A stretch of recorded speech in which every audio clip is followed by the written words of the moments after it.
And here you go.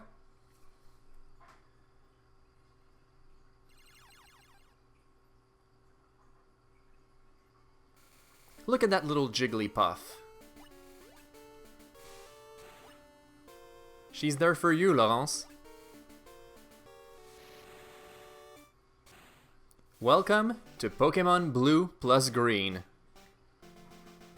This is a ROM hack that barely changes anything from the original Pokémon Blue game, except that you get to play as Green. And it changes a few of the dialogues, but aside from that, the game should be pretty much the same. I always loved Green, so I figured if I was going to replay Blue, might as well play it with her, and stream it instead of playing it by myself.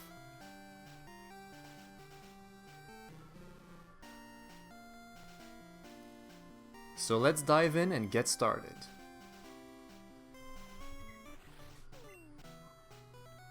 Hello there! Welcome to the world of Pokémon. My name is Oak. People call me the Pokémon Professor. This world is inhabited by creatures called Pokémon. For some people, Pokémon are pets. Others use them for fights. Myself, I study Pokémon as a profession. First, what is your name? And of course, we're going to name her Green. Right, so your name is Green. Given Pokémon appeals to both genders so much, I'm surprised Gen 1 only had a male protagonist. It most likely was a technical limitation kind of thing. I know that they considered having the option to play as a girl. It was at least an idea that they had thrown out there, but they couldn't accomplish that until they did Crystal. They most likely could have dedicated a little bit more time to it and got it done in Gold and Silver. But I guess it was something they had in mind, but it wasn't high on their priority list at first. But yeah, Pokémon definitely was a franchise that appealed to both genders. This is my grandson. He's a jerk. He's been your rival since you were a baby. Jesus, how can you be rivals as babies? What were they fighting for? Like toys in the crib? What's his name again? His name is Blue, though I was very tempted to call him Gary. I always picture that character more as Gary than Blue. Gary left such a big impression on me. That's right, I remember now. His name is Blue. Green. Your very own Pokémon legend is about to unfold. A world of dreams and adventures with Pokémon awaits. Let's go!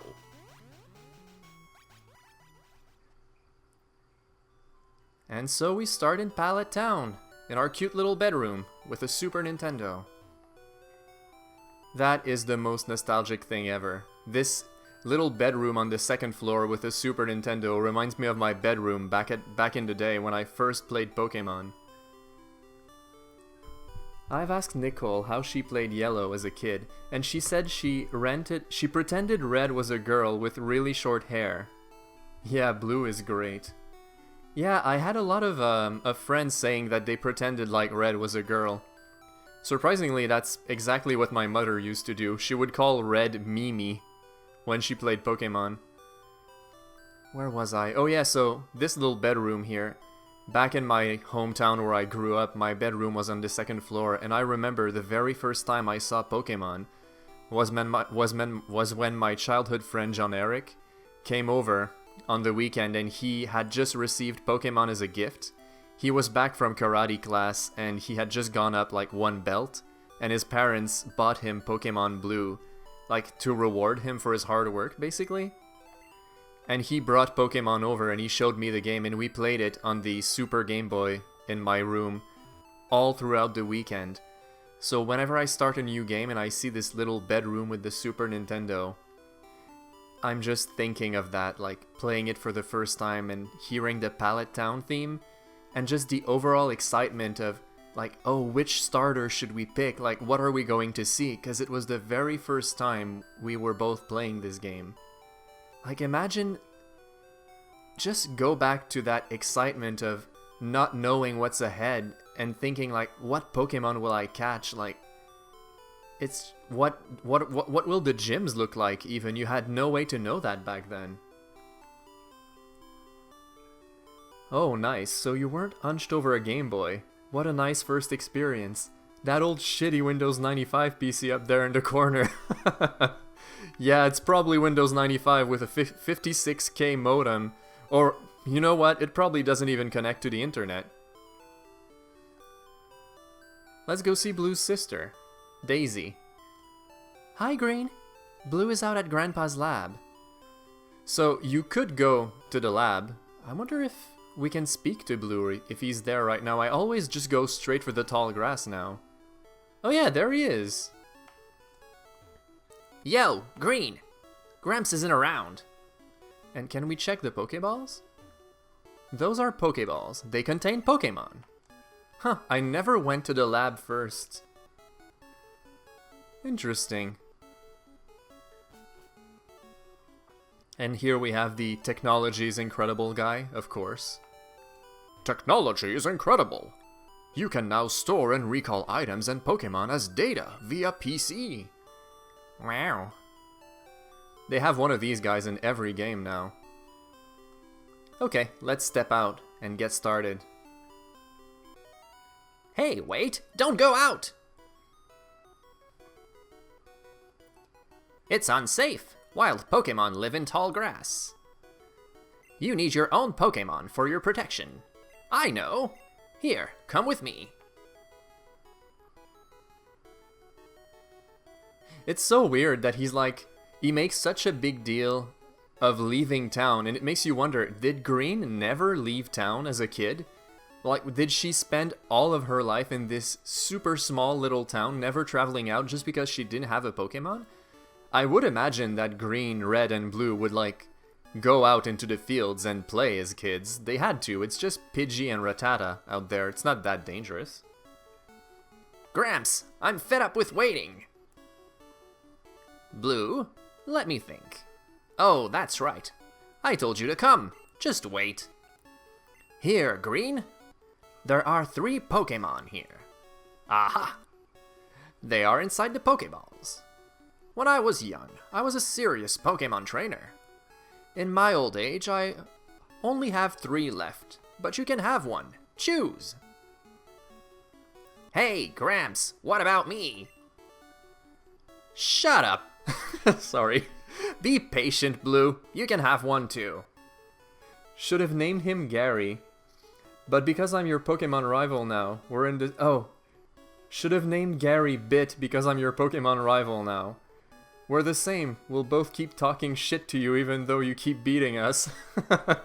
Oh, come on. You'll beat me. I just know you will. Work on that team.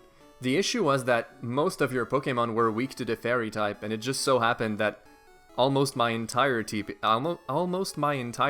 is Fairy type.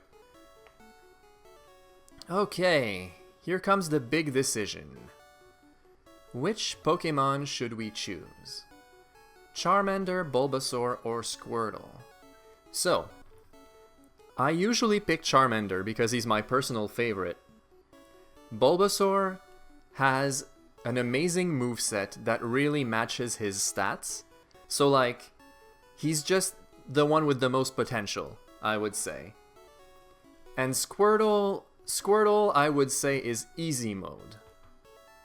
A lot of people would say that Bulbasaur is easy mode, but most people say that just because he levels up, he evolves into Venusaur earlier than the others, and he makes the first 2 gyms really easy. In fact, he's resistant to the 3rd gym too.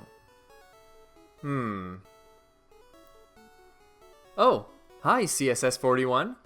Yeah, we're playing as Green. Welcome to the stream. Maybe I should go for Squirtle this time. It's been a really long time since I picked Squirtle.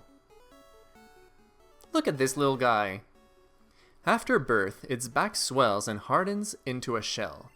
Powerfully sprays foam from its mouth. I love how powerfully sprays foam. Foam doesn't exactly sound like the most powerful thing in the world, you know? So, you want the water Pokemon, Squirtle? Yeah, you know what? We'll go for Squirtle this time.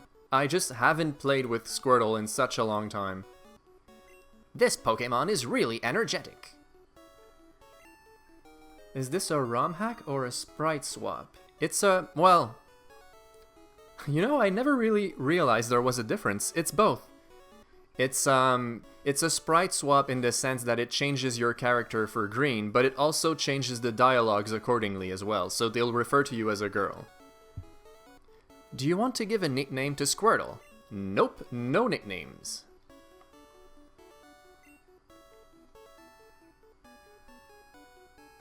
It sounds like he has rabies. I'll take this one then. It's so weird for me to see Blue with a Bulbasaur. That's like the starter I least associate with him. I would always picture Blue with a Charmander. But of course he'll pick the one who's strong against us. So, let's have our first battle. Wait, Green, let's check out our Pokémon. Come on, I'll take you on. Alright. Oh, look at that back sprite. That's so cool being able to play as Green after all this time. Aw, little Bulbasaur. Oh, okay, that sounds interesting. Why isn't this for the original Pokemon Green, though? Is there one for Yellow getting Yellow? I think the person who made this one really wanted it to be a ROM hack of the red and blue versions that we got here in North America, as opposed to doing it for the green version. The green version has a few slight differences in terms of which Pokemon appear where and what the sprites look like. And to be honest, even though it's very nostalgic to see these retro sprites from Pokemon Green, I'm not too fond of them. They look very awkward. So, I'm kind of glad that he chose red and blue. Besides, at least it's a ROM hack of the version I grew up with.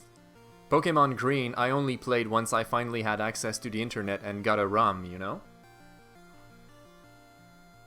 He looks like he wants a hug? Yeah, he does, huh? Of course, he starts off with Growl. Oh, the little chip damage is painful to see. Notice how on the first round Bulbasaur attacked first? But on the second round I was the one who went first, so does this mean our speed stats are pretty much even? I wonder. See, now he keeps going first. I should probably Tail Whip at least once.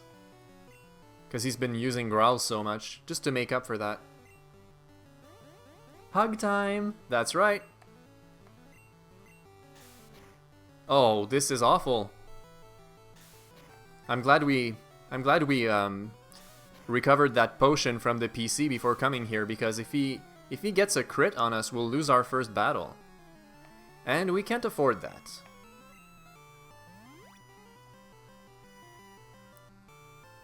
Oh, there you go. That's what I like to see.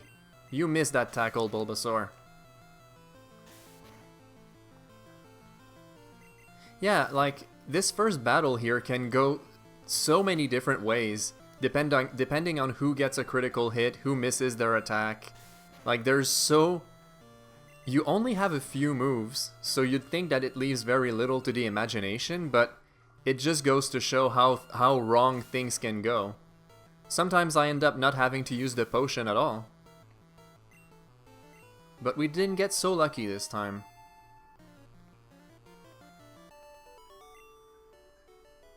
What? Unbelievable! I picked the wrong Pokémon! What a mean thing to say. Thank goodness his Pokémon just fainted and can't hear him. Can you please name one Pokémon Drongo? You really want me to name one of them Drongo after you? I'll make my Pokémon fight to toughen it up. Green, Gramps, smell you later! And there he goes. What a jerk, am I right? Okay. So who should we name Drongo, I wonder? I guess we'll see. Oh, he's going! Exactly. Alright. It's time to step out. I just want to check Squirtle's stats real quick.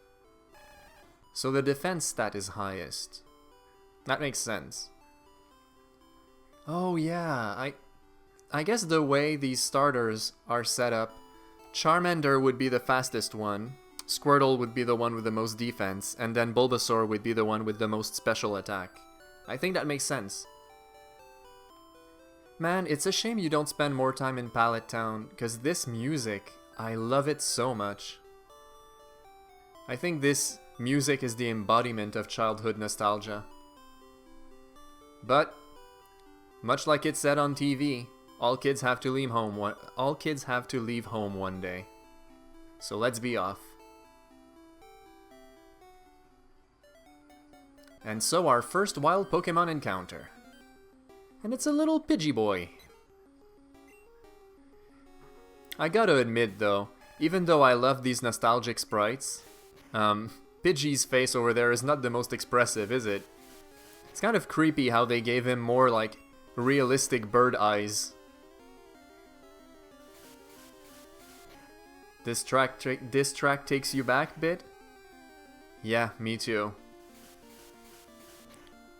Let's be honest, the beginning of this game is legendary in how nostalgic it feels. Especially this time of year, back when the game had just come out. I mean, you have to realize that when this game came out, I was only 10 years old, so buying my own games was kind of out of the question. So, getting a new game was something that would only happen around Christmas time or around my birthday. So even though this game came out back in September, or was it late August? Well, anyway, you get the idea. Just at the beginning of the school year, I found out about the game by reading Pokémon Power magazine, and I got so excited for it. And for the longest time, like for the first 2 months or so, I only had these magazine screenshots and little blurbs of texts to learn about the Pokémon franchise. And then John Eric visited my house sometime in October, and I got to see the game for the first time by watching him play it. But it wouldn't be until after Christmas that I finally got my hands on the game, so these first 4 months of getting so hyped up for playing Pokemon for the first time were like the most exciting months of my childhood years. I was about to say the most exciting months of my life, and I was like, okay, tone down the nostalgia a little bit, Nico.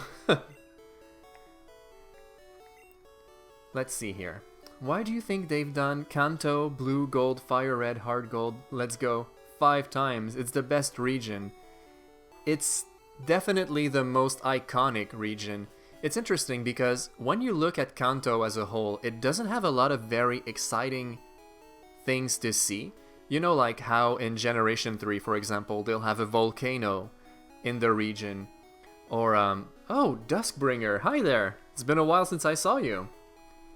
And, you know, each region after that always had these really fantastic things to see, like something you'd really like to visit.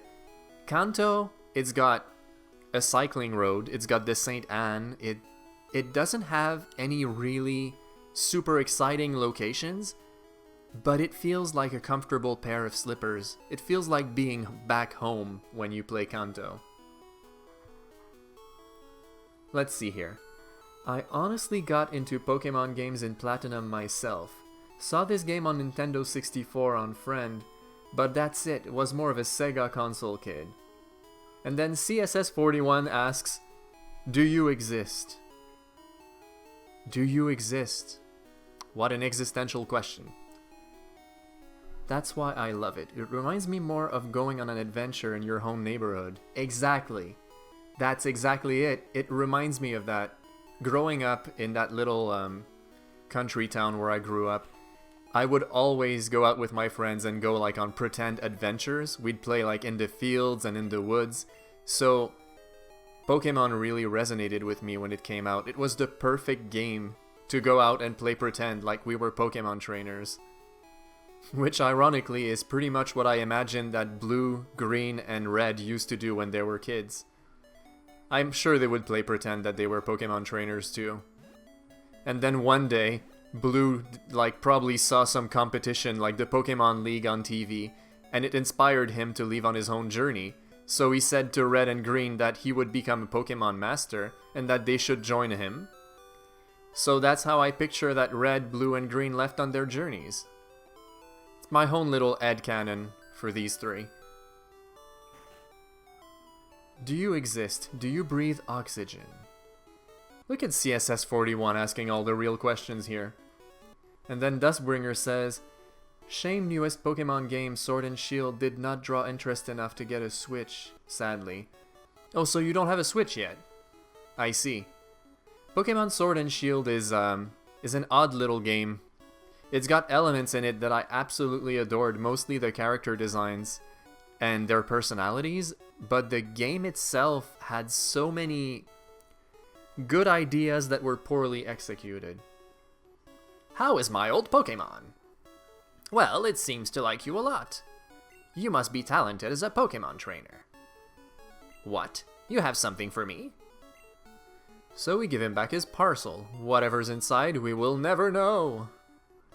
Ah, this is the... Oh yeah, the custom Pokeball. I keep forgetting he says that. It reminds me of the GS Ball from the Orange Island story arc. The custom Pokeball. What's that even for, you think? And then Blue comes back. What did you call me for?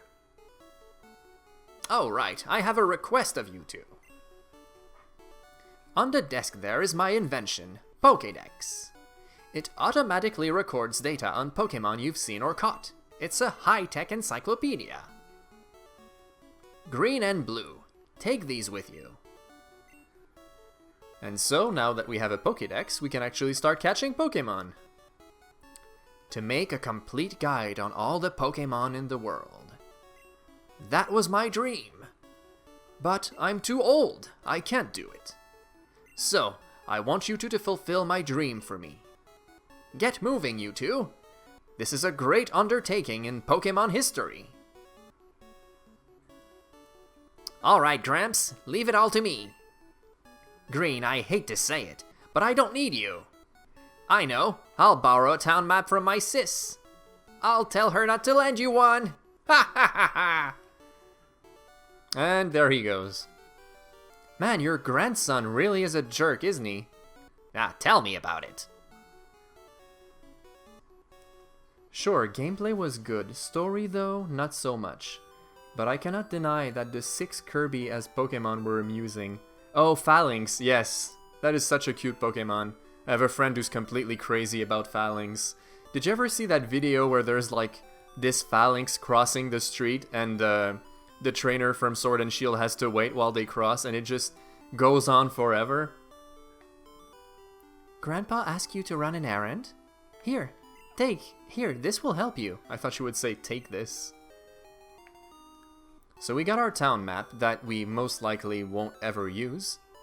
And I think we're ready to go. Let me just check something. Looks like Squirtle is healthy. And just like that, we're done in Pallet Town. The only reason why we could stop here again later would be to heal up with Mom or to go to Cinnabar Island by surfing down from here. Which, if you want to skip the Seafoam Islands, is the best way to go to Cinnabar. Something that I used to do a lot as a kid, because the Seafoam Islands I thought were kind of a tedious area.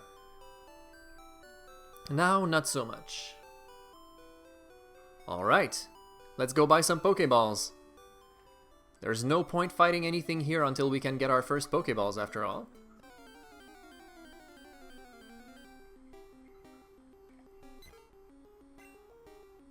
I wonder if I should catch something in this area, like... Here's the thing. After you've played Pokemon so many times, especially the original versions, it's come to a point where there's a lot of Pokemon I already trained, so I know how they grow and what they learn. Some of them I like catching every single time, like I never get tired of it, but other ones, after I've trained them a couple of times and seen what they do, it's not so much exciting to train them anymore. Like Pidgey, for example. You know what Pidgey does and what he'll evolve into, and he's not the most exciting flying type. But because this is Gen 1, there's not many options when it comes to flying types. Like, of course, you could go for Spearow or Zubat, which is alright. Not a fan of the moves that Zubat learns, to be honest, in this generation. Spearow I always liked, because at least from the very beginning, he's already got a flying type move. Unlike Pidgey, who for some reason Gust is not a flying type move. So like, Pidgey is pretty strong in the sense that because they made him a flying and normal type, his normal type attacks at least have a same type advantage bonus, so his Gust attack is not completely worthless. But it's not super effective against bug types or grass types. So Spearow is more tempting than Pidgey. What I don't like about Spearow is that it only evolves once, and then that's it. Whereas Pidgey, you need to train him more to get him into his final form, but his final form I think is more worth it than Fearow. It's like Spearow is this kid who was in such a hurry to grow up and look cool, that he skipped his evolution and went straight into his Fearow form, and he's like, look at me, I'm a badass! And then you look at Pidgeot, who actually took its time to grow and learn, and he grows into a much more reliable Pokemon than Fearow because of that. So I'm not tempted to train Fearow either. If I have a flying type, I'd like it to be Aerodactyl. I never get tired of Aerodactyl, even though it doesn't learn any really awesome signature rock type moves to justify itself being a rock type. It's still my favorite flying type. Let's take a moment to check the chat real quick. Let's see here. So Duskbringer saying he hasn't seen the Phalanx video. Says, but there is one game that came out a few years back last year that came to Steam from PS4. Digimon Story Cyber Sleuth. Yes. I've been recommended to play this game by Bit quite a bit actually. Oh, and Dustbringer says that there's one Pokemon he always gets on his team no matter what, and it's Ralts. Very good choice. I always like to have Ralts on my team too. Hey, I just realized something. Oh, and welcome back, Bit, with your nachos and your beer. I just realized that I completely forgot to buy Pokeballs. So right now, I hate to say this, but we've got no balls. So we'll have to go back. You love the Digimon Cyber Sleuth game? I'm really tempted to play it too. Like, if there's a game I should play on Switch next, it should be that one. Well, okay. To be fair, the next Switch game I'm planning to play is Age of Calamity, since it's coming out pretty soon and Laurentzel will be visiting, and we'll play it together for the first time, so I'm super excited for that. But aside from Zelda, Digimon would be the next game I'd be tempted to play. Okay, so let's buy a few. Let's say 5 Pokeballs. And 2 antidotes. And that should be it. I don't think we need anything else really. So, Digimon Cyber Sleuth. Honestly, amazing story, great gameplay. And it keeps interesting. I've played it a few times now. Huh. Nice. Alright. Let's see what we can do here for a minute. At the very least, I'd like to train a little bit. And I'm debating on what I should catch.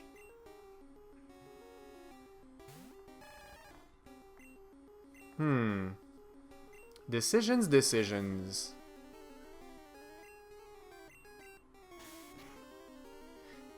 You're saying, I mean, you're playing as green.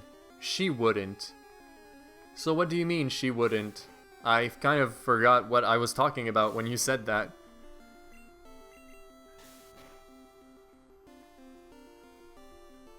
Pikachu.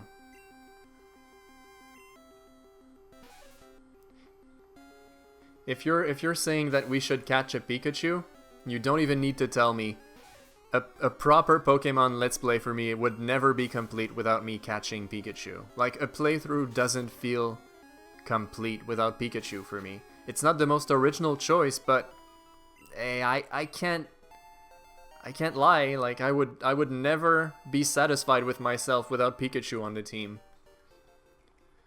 So now that we have Bubble, should I move on? Because I know we could fight Blue right here. But I'm not tempted to fight him right away. I'd like to at least have a second Pokemon.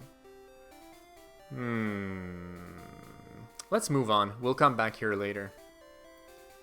I'm gonna go straight for Viridian Forest. Because if we want to get started on the right foot, we need to get that Pikachu.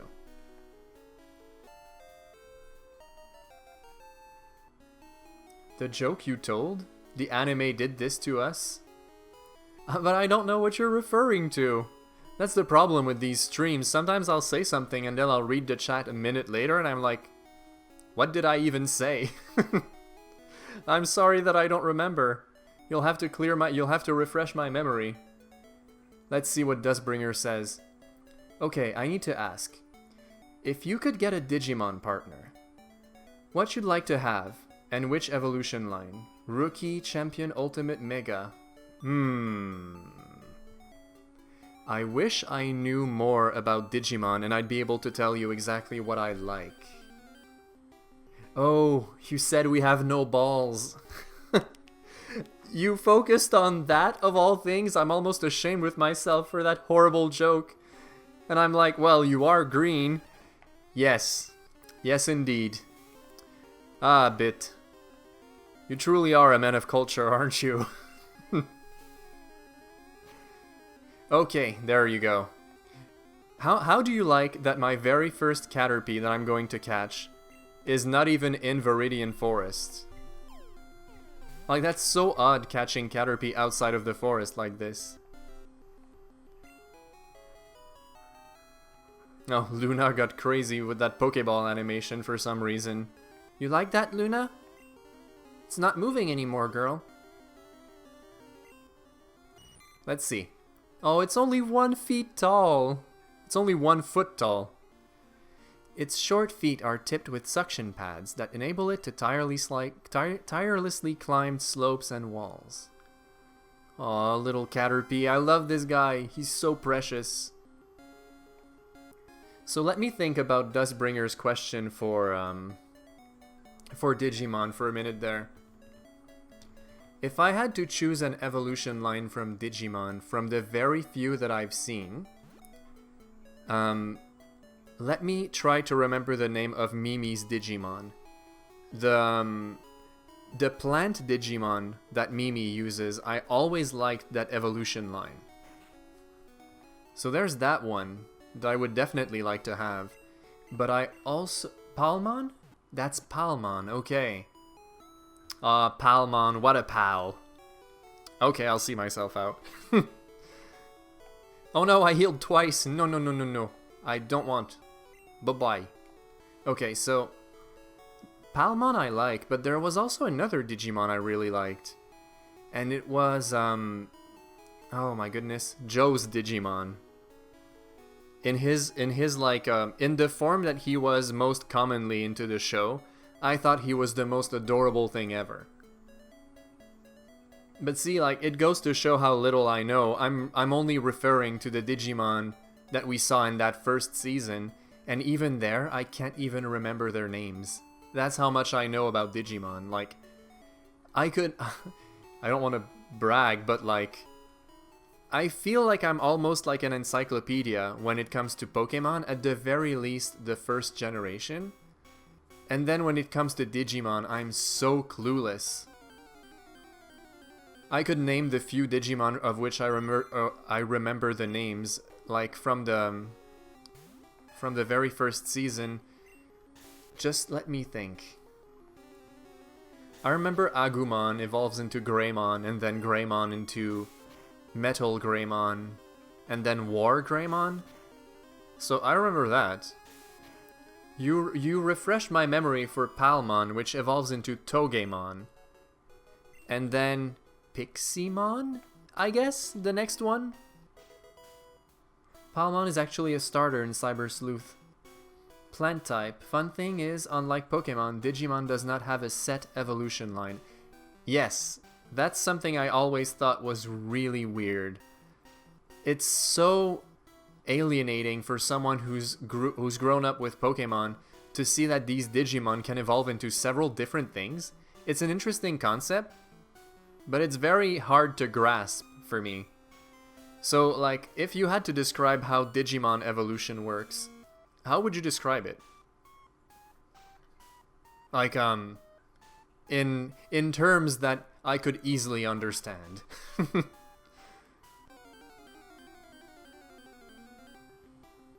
Ah, what a lovely sound, Metapod.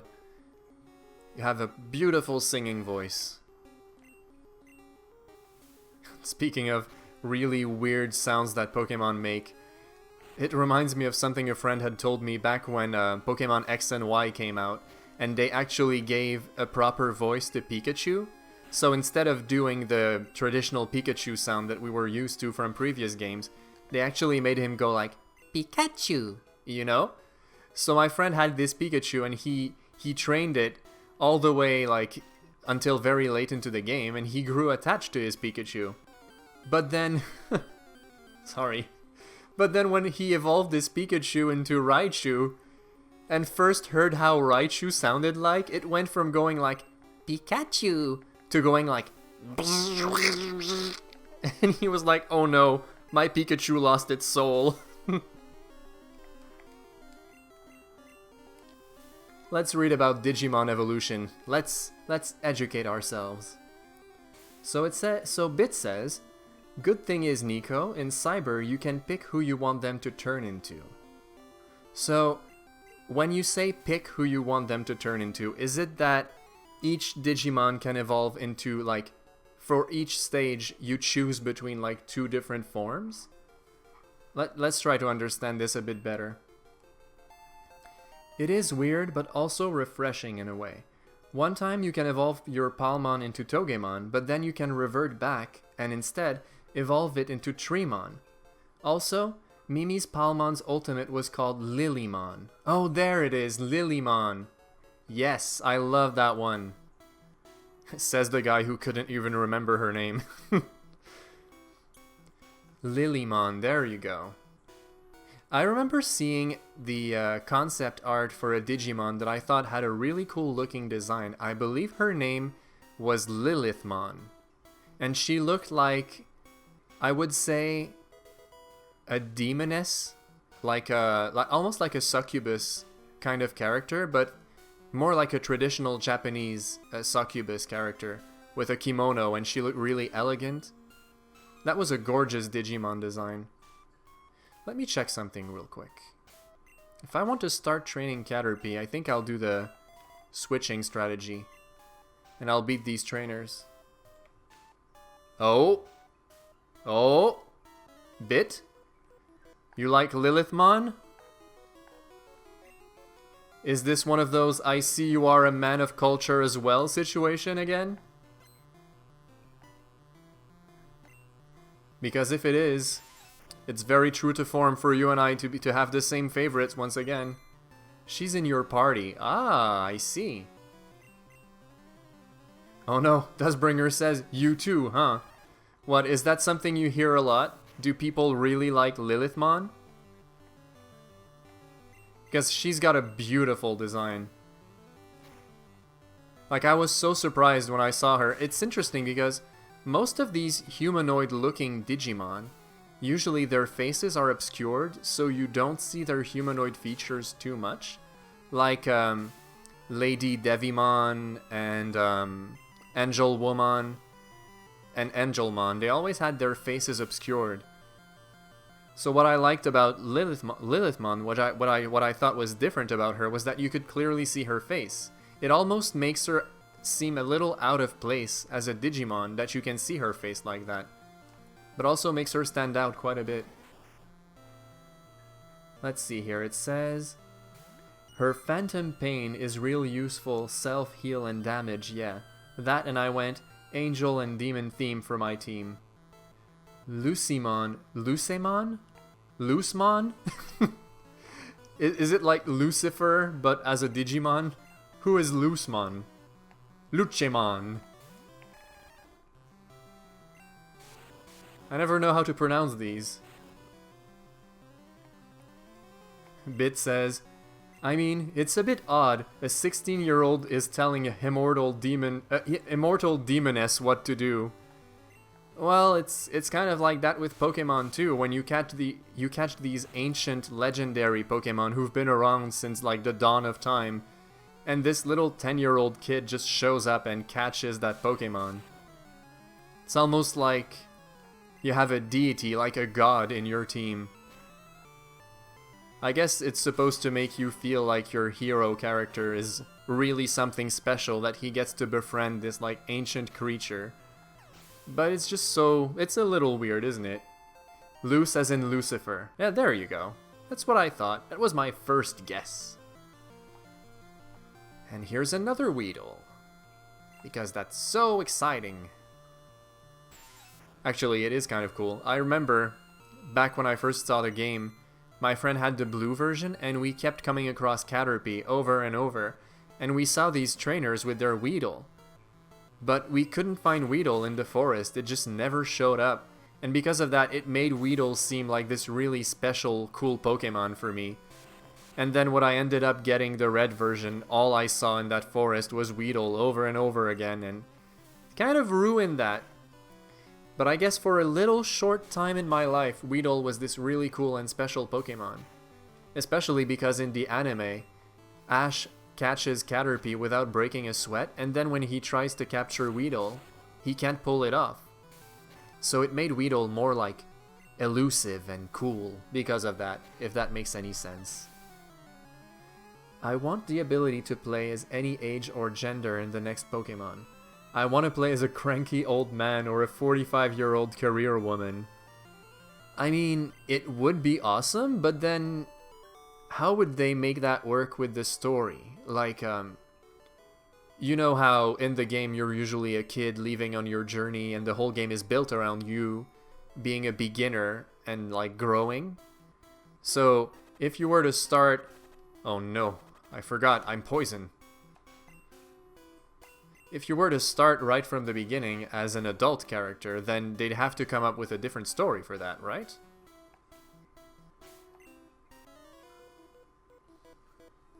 I guess something they could do, but no, I don't think they'd ever do that, would be to slightly alter the story depending on what you choose to play. The problem is that the more story focused it is, the less they can give you room to completely change what your main character will be. And if it's not story focused and more open world, it would be interesting to see. But then maybe the story side of the game would suffer because of that. So it's kind of a pick your poison kind of thing. I really wonder how they could do that.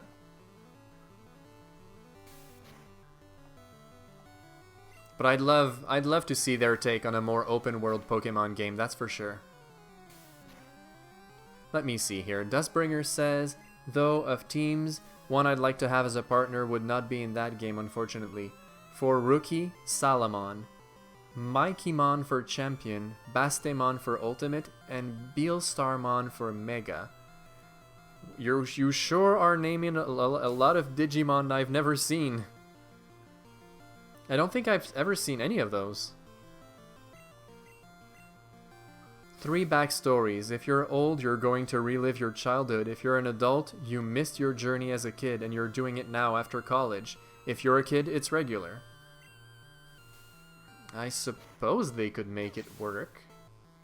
I just wonder how it would affect the whole game overall, you know? It would be interesting to see how they could pull off something like that. I can't lie, like I'd love to see it. But more customization options, even if they don't give you the option to play as a different age, at least just slightly more customization options, like being able to make your character slightly taller or smaller, and just let me choose my hair color and haircut from the very beginning, instead of having to go to the frickin' salon. Like, why is it such a big deal being able to change what your character looks like? If you're gonna be able to do it later into the game, like, you should be able to do it from the beginning, why not? It's an odd choice. Oh, hi Nova! How are you? Nice to see you.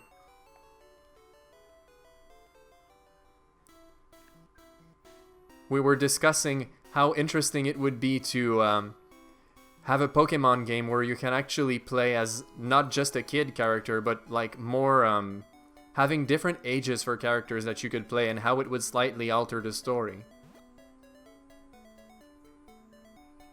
Doing well, thanks, and good to be here. Well, thanks for dropping by, that's really sweet of you. It's always nice having you here in the stream. I heard you've been playing Majora's Mask lately. How'd you enjoy that? Oh, you don't get why aesthetics is such a big deal. Well, I suppose a lot of people would argue, would agree with you, actually.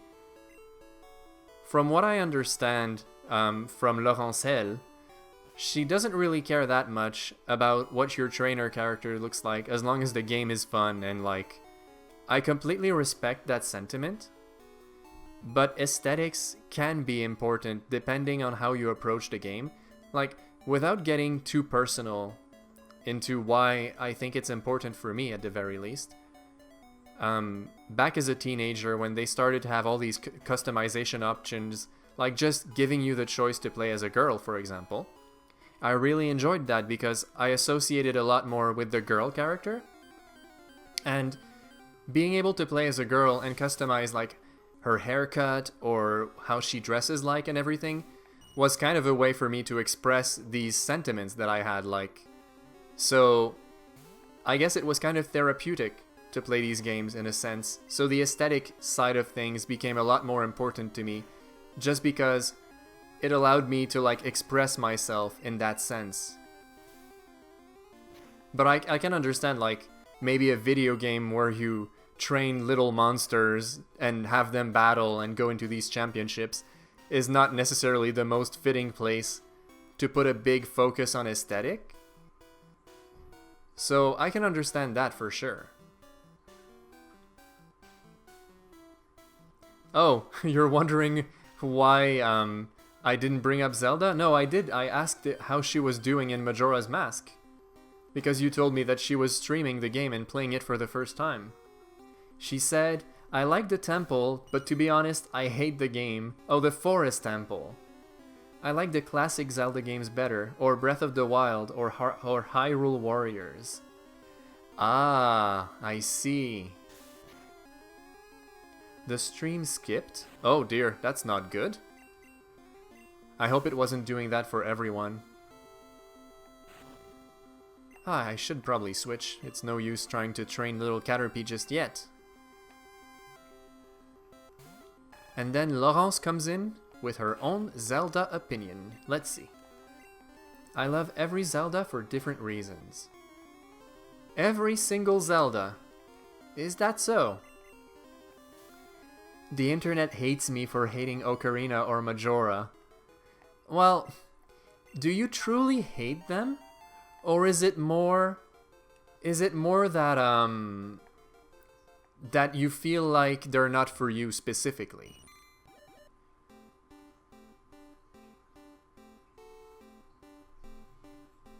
Let me see here. Even the CDI ones? Those are not Zeldas.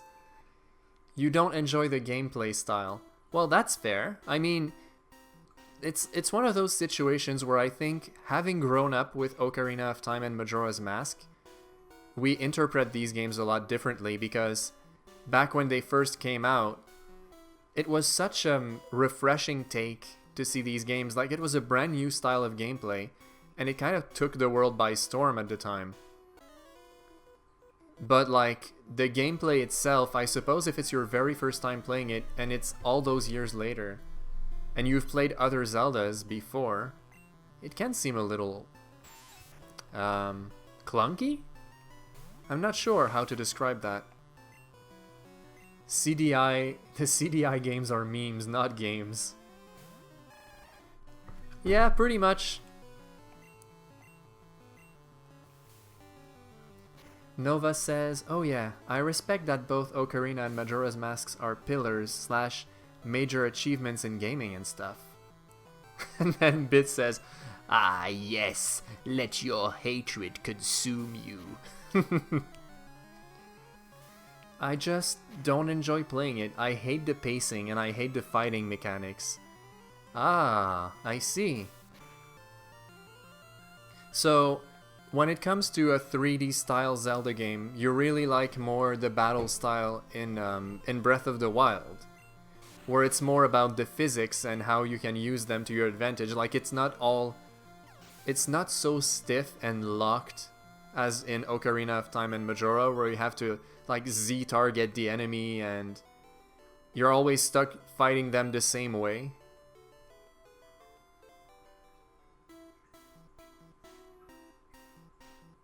You feel too restricted, but then again, Ocarina and Majora's Masks are old as... yeah, they are very old. So you can't be too critical. Well, you know, you have the right to be critical. You're playing them all those years later, and because they're so critically acclaimed games, it's only fair to point out what feels off coming into these games all these years later if you've played other Zelda games after that. Like, no, I think it's a perfectly fair criticism. It's interesting to see that take. One game that I really didn't want to play when it first came out because the art style turned me off was Wind Waker in the beginning, and it took me so long to finally be convinced to play Wind Waker. And then when I met Laurence, she made me see, like, I guess it was a mix of both Laurence encouraging me to play the game because it was her favorite, but also seeing the Game Grumps play it kind of opened my eyes to how brilliant Wind Waker was, something I really hadn't realized at the time just because I had been superficial and turned off by the art style. Oh no. Oh no. Nova, are you saying that you hate the art style to Wind Waker?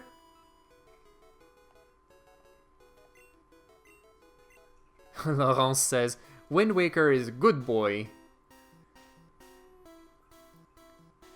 Oh no, you also hate the art style. Okay. Nova, let's be honest here.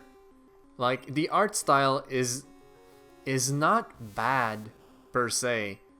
It's just it's not for everyone. It's I don't know. I also hate Jon Snow, worst Game of Thrones character ever. I wish I would understand that more. I don't really know much about Jon Snow. In fact, I know nothing about Jon Snow. Toon Link is a wasted slot on Smash, but I love Wind Waker though. Let's not get into what's a wasted slot or not, because we could be talking about that for hours. Today the hate is strong, babe.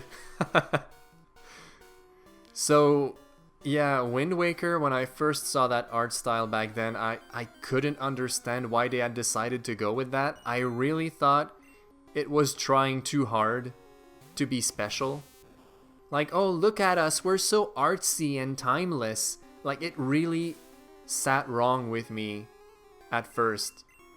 I thought it not only looked really childish for no reason, and childish is not something I would use to describe a game anymore. Like, even back then, I didn't like to see myself as a teenager who thought himself so cool that he didn't want to be associated with anything childish, so to speak. But the art style just looked like a kind of Saturday morning cartoon that I never would have gotten into. I didn't like it at first. But after a while seeing it, I kind of saw the appeal. It's a very funny art style. It doesn't take itself seriously at all. Nova says, I just have different opinions, but I also respect how much people love these games, and just because I don't like playing Zelda games doesn't make them bad games. And then Laurence says, the real world out there is so dark and bad stuff is happening. Wind Waker is bright, colorful, and lovely. It's got mature themes and sweet resolutions. I just love it. It makes me want to go on an adventure of my own. Aww, that's a really good analysis for Wind Waker, and I agree with it. Wind Waker has so many warm feelings associated to it. I think mostly for me Wind Waker is great because it reminds me of that Game Grumps episode where Danny opened up on when he found out he had obsessive compulsive disorder and how he dealt with it. Ever since I saw that episode, I not only grew to really love Danny, but also Wind Waker. I started to associate Wind Waker with like a healing process for anxiety and all these mental illnesses, I guess I could say. So now, every time I think of Wind Waker, if I'm having a moment of anxiety, or if I feel sad, Wind Waker will always give me these warm feelings like, it's okay to feel this way and everything will be alright. Lo, so Bitbolt asks, Lau, you ever find it messed up that Link lives atop an island full of undead underground in Wind Waker? Well, sometimes that happens. The best answer, sometimes under your island there's just a huge dungeon with undead. That's just how it is. I mean, I grew up right next to a graveyard, so I guess that never really weirded me out, huh?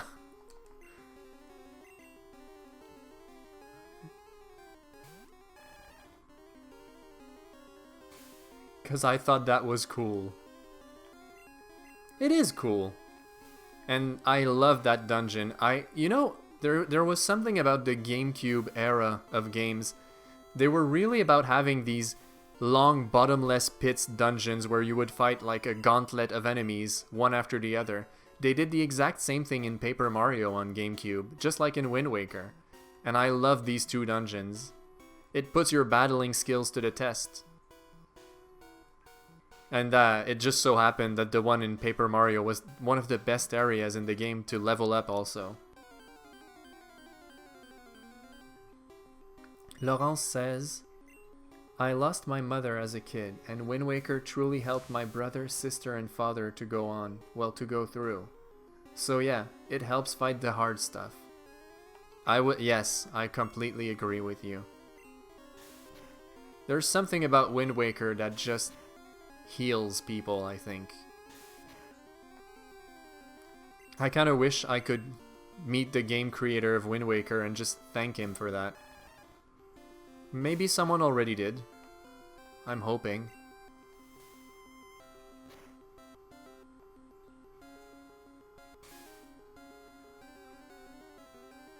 Yeah, I'm glad the game brought you comfort in a time of need also. I feel like we should be streaming Zelda after this talk. And then Laurence says, don't worry, thanks. I really just wanted to bring the healing that Wind Waker brings. I completely agree with that feeling. Share the love. Everyone is sending heart emojis. As somebody who has OCD, hearing Danny talk about it just killed me. You have OCD as well. I'll be honest, I wasn't aware that you did. Is this something that you knew for a very long time? Something you've been dealing with for a long time? If it's a delicate subject, of course, we don't need to dwell on that. I was surprised that you had never brought it up.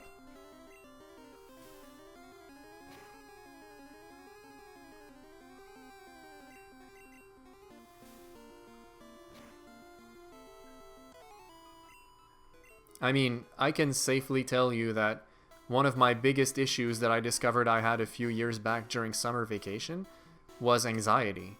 And, like, I knew I was always a bit more of an anxious person, but a true panic attack that physically hurt me so much it brought me to the hospital, that was a whole new... Oh! There he is! It's the good boy! It's the good boy! Okay. Okay. A Picard! Yes, it's a Picard! I love that Pikachu sprite so much! Catch Picard. Of course we gotta catch Picard. Okay. Okay. That's enough. It's good job, Metapod. So we still have 5 Pokeball. Like, it's... There's no way we can miss this. There you go. First try. There you go. We have Picard. We have our first little Pikachu. Yes. Ah, this is the best feeling in the world. After all these years, and I still love catching Pikachu as much as I did back then. Just seeing that little yellow Pokeball there. Best feeling. When several of these Pokemon gather, their electricity could build and cause lightning storms. Look at that sprite. With the little belly that's a different color. I love that Pikachu so much. Let's take a moment to read the chat. So we were talking about issues like anxiety and OCD. And Bit says, I don't talk about it. Just thought it was a fun fact because we were talking about Danny's experience. After he mentioned it, I googled it and it was like, holy crap, that's what I've got. Name him Drongo. But Picard! Picard has to be named Picard. Look, like I said, I'm not gonna use nicknames in this one. So you can call him Picard and Drongo. It's perfectly fine. Let's just say he's both. But I'm not gonna go for nicknames. So he's Picard and Drongo.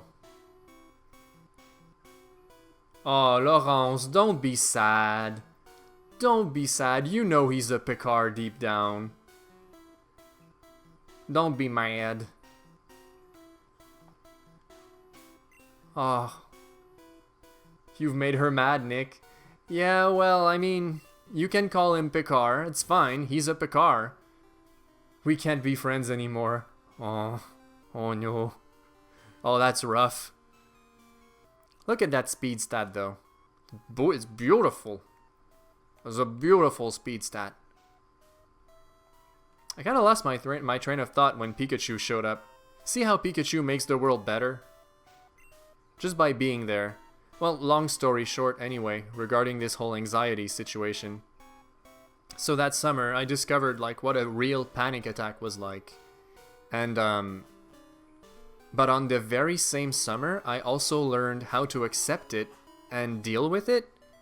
And like, I learned so much about inner strength and like believing in yourself and accepting how you are that summer, that after a while, having anxiety and panic attacks was just a part of me that I completely accepted and was okay with.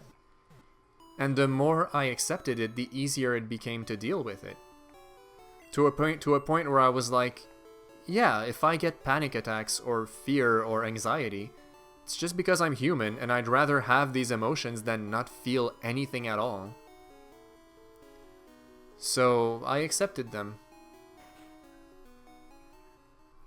That reminds me of the time Nicole joked about breaking up with me over a match of Marvel vs. Capcom.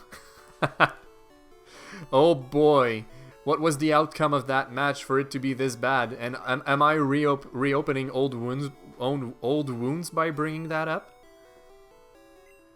Let's buy 2 potions just to be safe. There's a few things I'd like to do before we head to the Pewter City gym, which is right here. Before we tackle our first gym challenge, I'd like to evolve our little Caterpie friend. Besides, I said I wanted to go back to Viridian City and challenge Blue before it's too late. So why don't we head back across the forest and go back to Viridian City?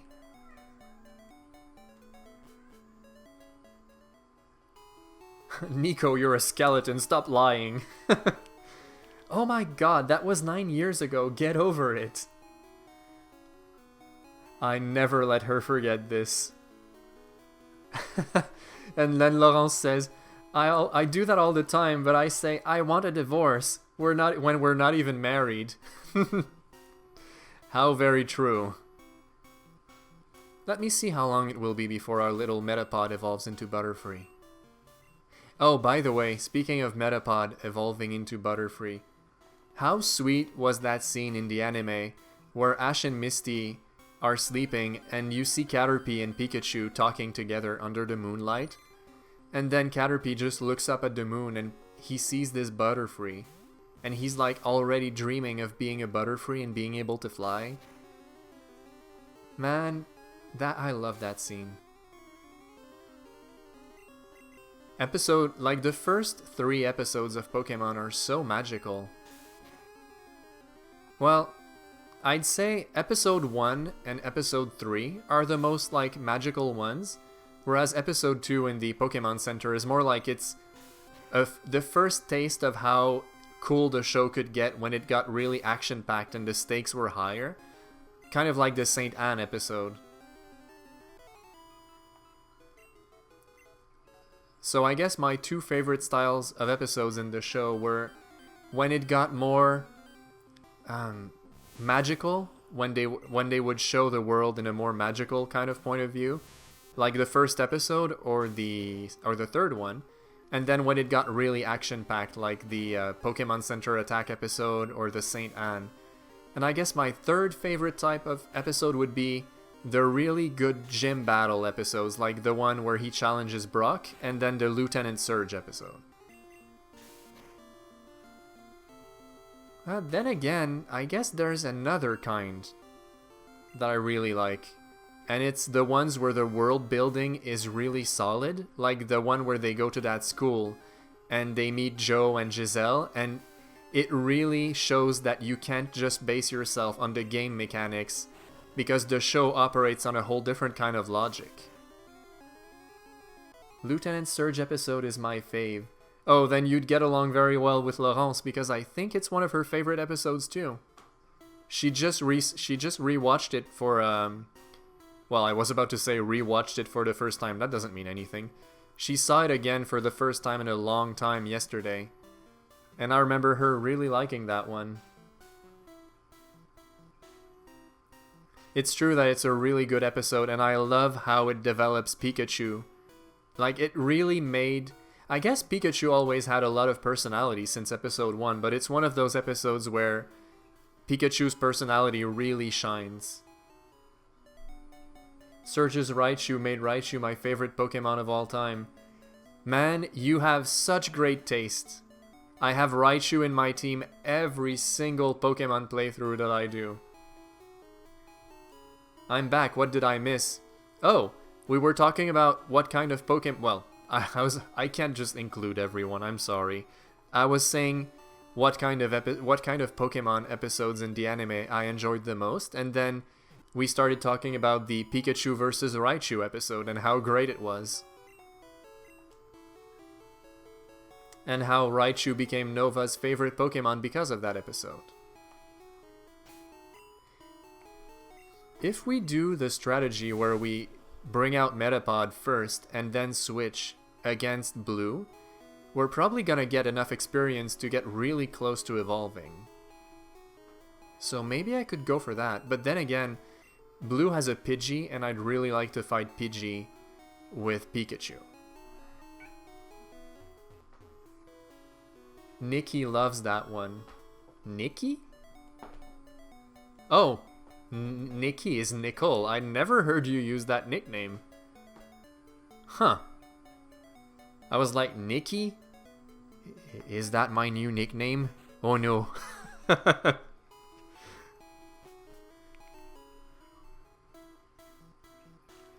Okay, let's evolve Caterpie and get that done, because I really want Butterfree right now. Picar, are you going crazy, buddy? Hello. What's up? So, Bit, tell me, my friend, which is your favorite Pokemon episode in the first season of the anime? Do you have a specific episode that you like more than the others? And if you say the School of Hard Knocks, I'll just once again say, I see you're a man of culture as well.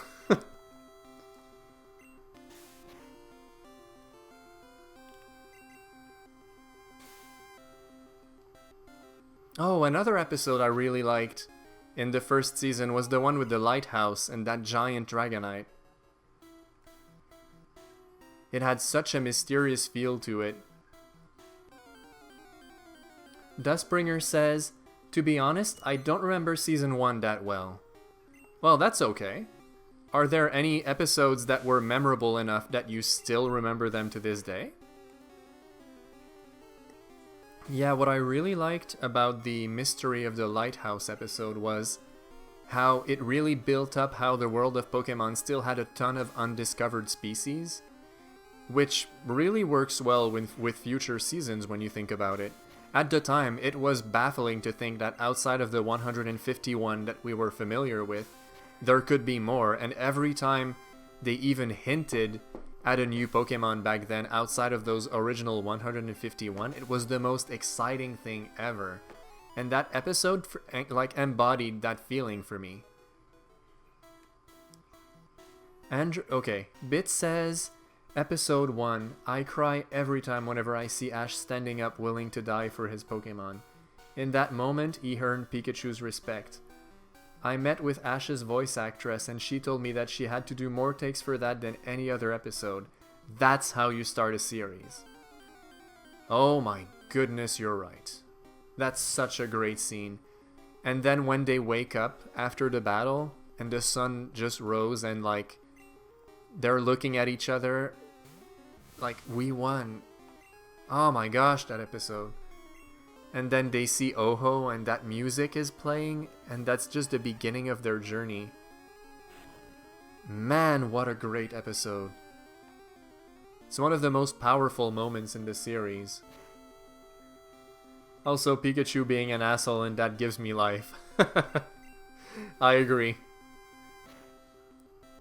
You want to know something else like that makes me really love that episode? How it really captures the feeling of the game so well. Like that it opens with that Nidorino versus Gengar battle and then switches into the full-on animated version of that fight in the stadium. And then you see Pallet Town and you see Professor Oak and like there's that poster with Charmander, Bulbasaur and Squirtle on Ash's wall. This whole episode just captures the Pallet Town magic so well. I don't know what it is with me and Pallet Town. I love that town so much.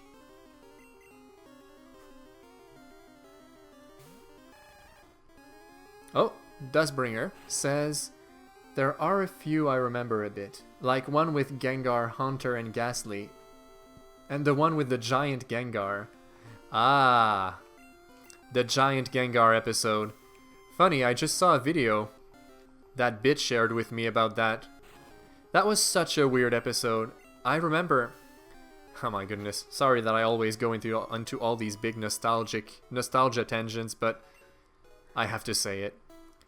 It took so long for me to finally get a TV channel where I could watch Pokemon, because in my hometown, the cable service we have didn't offer any channels with Pokemon. So we had to get this, like, weird cable box that gave us access to more channels just so I could finally watch the show. And the show was like very ahead in its first season by the time I finally got to watch it, you know, at home. So the first morning I got to watch an episode, the first episode I saw was the one with that giant Alakazam fighting that giant Gengar. I felt, and you know how Pokemon on Kids WB would play really early in the morning? That episode was so freaking strange. It made me wonder if I was even awake or if I was still dreaming, like, because I was hardly believing what I was seeing on TV. Bit asks, oh, the set-top box? I don't know if that's what it was called, but like,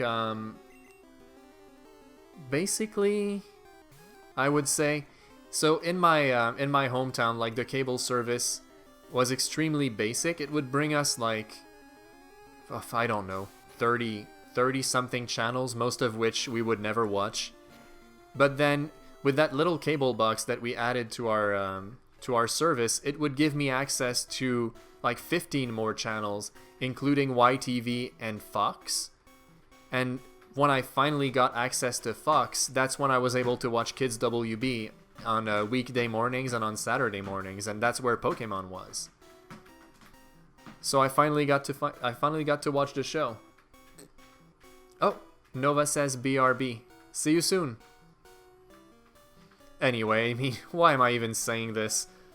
To quote the great Clement, anyway, I digress. So, sometimes I don't realize how these stories of nostalgia about Pokemon are so, like, personal that they won't necessarily interest anyone.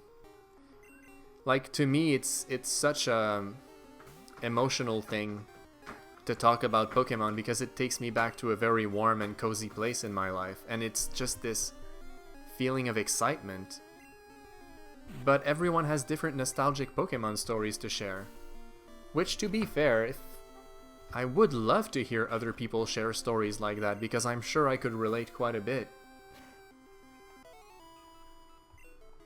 Oh! And then Laurence oh yes, thank you for bringing that up. Until we got Pokemon in French. Yes, because Pokemon, once it was translated to French, they actually played it on very mainstream TV networks here.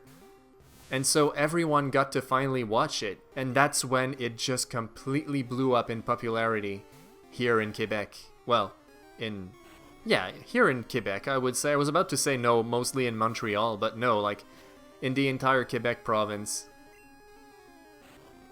It was insane how popular it got when the show started to play in French because it became accessible to everyone. And that was right around the time when the yellow version came out. So, and because the yellow version was based off the anime a lot more, and you got to have Pikachu. The first Pokemon game that most people here in Quebec remember playing is the yellow version. So I remember the big Pokemon craze here in French-speaking Canada was mostly based around the French version of the anime, the yellow version of the game, and the trading cards. And to be fair, I think the trading cards were the biggest hook for most people. At the very least in my school, some kids didn't even know Pokemon had a video game. They only knew the trading cards and the show.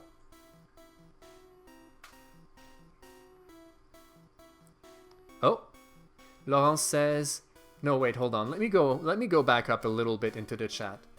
So, Laurence says, oh, until we got it in French, and then Bit asks, oh crap, was Pokemon good in French? Yes, even today, Ash, Jesse, and James are the same voice actors in French. Isn't that amazing? I love that. That they kept the same voice actors in French all this time, just like in the Japanese version. That's something you don't get in the English dub at all. And then Bit says, so when you two watch the anime, do you watch it in French or English? French out of nostalgia. I watch most cartoons in English, but this one is too nostalgic in French for me. I feel the exact same. Even though I love the English version, and it's the first one I ever saw, the French version has such a nostalgic feeling to it, and the quality of that dub is just... it's something else. There's so much care put into the French dub, even to this day, that they kept the same voice actors all this time, is testament to that. And then, Dustbringer says, I remember Digimon the Finnish dub. To give you an idea what it sounded like, Takeru, or I guess here we call him TK, sounded like Kid Sasuke from Naruto Abridged. Bit says, it blows me away as kids you two could just switch the languages you watch Pokemon in. Yeah, back then I didn't speak English at all, so I didn't like watching it in English. Today I'm totally fine. To which Bit replies, don't all the French Pokemon have different names? Yeah, so here's an interesting bit of information for you a bit. In Quebec, the French-speaking section of Canada, we had the exact same French dub for Pokémon as France, except that our version of the dub kept all of the English Pokémon names. So that means that the voice actors in France, when they did that dub, they did it twice. One version for France, and then the exact same version was dubbed over again by the same voice actors, but to change the Pokemon names to English. However, there were some little slip-ups when they did that cover. So you have like moments in the show here in Quebec where the character would say, "I choose Squirtle," and then he would say the French name right after because they kind of poorly timed their dub or didn't realize that the French name was there. So he'd be like, "I choose Squirtle, Carapuce." It was strange, and the Pokemon would still have their French names when they'd say their like well, you know how a Pokemon will say its own name, like their cry is basically them going like Spearow or you know what I mean, Squirtle says Squirtle and so forth. They dubbed these into French, but when they did the version for here in Canada, they forgot to change the Pokemon cries back to English. So you'd have him go like, "Oh, it's a Spearow," and then the Spearow would go, "Biafabek!" It was weird. But to us in Quebec, because we were familiar with the English versions of the games, we never had the French versions back then. Everyone here knew the Pokemon by their English names, so it made sense that the French version would use the English names.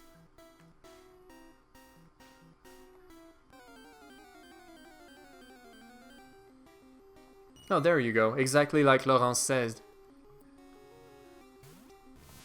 So yeah, the show, even though it was in French, had to match the Pokemon names that we were used to in the games and on the Pokemon cards. So yeah, I guess our first French version of Pokemon here in Quebec was a weird hybrid between French and English. Much like our entire province is a weird hybrid between French and English. Here in Quebec, being bilingual opens all the doors to you when it comes to finding a job. And not being bilingual, only speaking English or only speaking French, can be kind of a problem in the industry here. So like, do you guys think in French or English? Being bilingual blows me away. Oh, I think in both. Usually when I'm talking to myself at home or talking to my cats, I'll talk in English. But if I'm talking with my friends, whom I've known for a very long time, we'll mostly just talk in French. Except if we're chatting online. Usually if I'm chatting online with my friends, I'll speak in English. But because I've come to work in a place that mostly speaks English, I'm thinking in English a lot more now. Sometimes you dream in English, Laurence? Yeah, me too. Guys, that's so odd, says Bit. Really? You think it's that odd? In a cool way. I mean, I'm so used to it now. You know what I haven't done since the very beginning? Let's save. I've been playing this game for 1 hour and 20 minutes and I haven't saved a single time. Like, that was playing very dangerously. Laurence says it opens so many doors. Absolutely. No, it's crazy how big of a difference it does to be bilingual here in Quebec. It's extremely important to be that. Having bilingual on your CV changes everything when you apply somewhere. Over here, everybody just speaks English with a lot of slang. Yeah, like stupid Aussie drongo. I can't call you stupid, Bit. It's too weird. It's not like me at all. You really like that expression, don't you? From that clip you showed me in The Simpsons. I wish I could do an impression of an Australian accent to do it justice, but I could never pull that off. Nico is soft boy. Oh, really? I don't know, it's just not my style. What Americans think we sound like, do it. Are you crazy? I'm not doing an Australian accent. You're insane. I could never pull it off. See, like, someone whose first language is English can do an impression of an Australian accent. But someone whose first language is French? Forget it, I could never imitate the Australian accent. It's impossible. Yeah, exactly. I'm glad Laurence understands. Like, it's just not possible for us to imitate that accent because we don't have that... We don't have, like, that sense of... If English was my first language and I heard how the Australians speak it, I'd be able to spot the differences. But because it's not, Australian accent and British accent, for example, they'll sound extremely similar to me. Say... Okay, you almost had me there. I was about to read it. Oh no. Oi, good day, mate. Throw another prawn on the barbie. So, okay. A prawn is a shrimp, right? In Australia?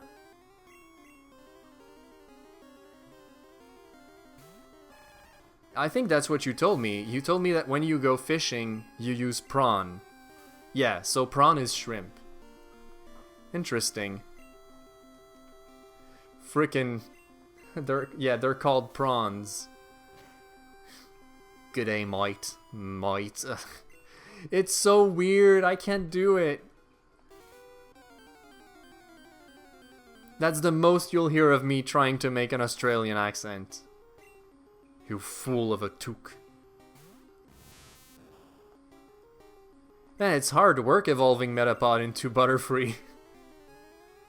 That's why to throw another shrimp on is dumb. We call them prawns. Ah. So the expression that most people say when they're imitating Australian accents, they usually say, throw another shrimp on the barbie? But they should be saying, throw another prawn. Interesting. Actually, never thought of that. Oh! Oh! Did you see that? It's time. Metapod is evolving. Ah, finally. Yes, Butterfree! That's another Pokemon I love having in my team in the beginning. Ah, that feels great, finally. Look at this good boy! 22 speed and 22 special. It's a monster right now. Ah, I love this Pokemon. Push B, trapped forever. Butterfree, yes. Alright. Now it's time to train Pikachu for a little bit. And the best place to do that will actually be close to town. I guess we'll head back to Pallet for a little bit. I'm gonna fight some Pidgey with Pikachu.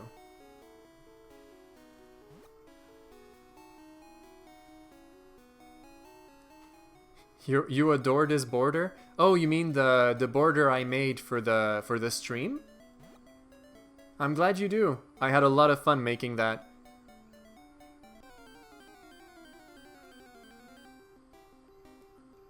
There you go. This should be a good matchup for you, Picard.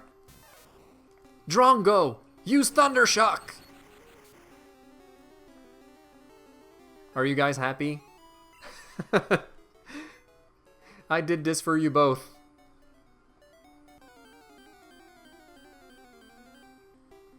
Oh, it's a Rattata. Go, Drongo!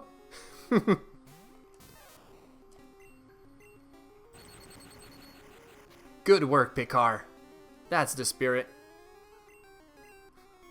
Poor Pikachu is gonna have like an identity crisis because I keep calling him two different names. He's like, but Am I Picard or am I Drongo? I can't be both. Picard, my son.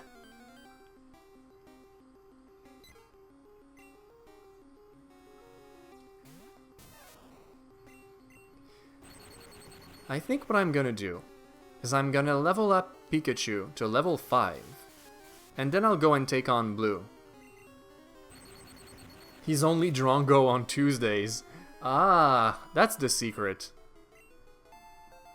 I thought Drongo was his last name. Ah, well, should we go for that? His name is Picard Drongo? I think that's my new headcanon. Yep. Picard Drongo. It's so tricky to try to explain to someone why my cat is called Picard. Like, I wish it was easier. Did I ever explain to you why my cat is called Picard, Bit? Because it's such a strange story. Oh, is it super easy? Well, in that case, Laurence, why don't you explain it? I leave it to you. Why is our cat called Picard? At the very least, because this is a live stream, I can properly pronounce it. Oh, look at that, Bit just throwing it out there that he's been reading Angel Blue. Aww. I'm so happy you've been reading it. I love that comic. And I got to see it really evolve from the very first version I ever read to what it's become now.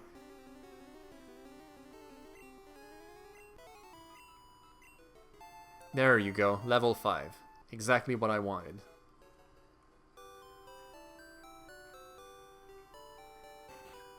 There you go.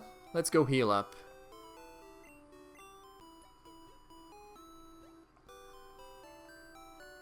I'm glad we got to pass by Pallet Town again, just to enjoy this ambiance.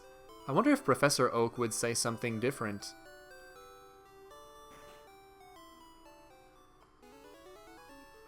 Good to see you. How is your Pokédex coming? Here, let me take a look. Pokédex completion is 12 Pokémon seen and 5 Pokémon owned. Let's see, you still have lots to do. Look for Pokémon in grassy areas.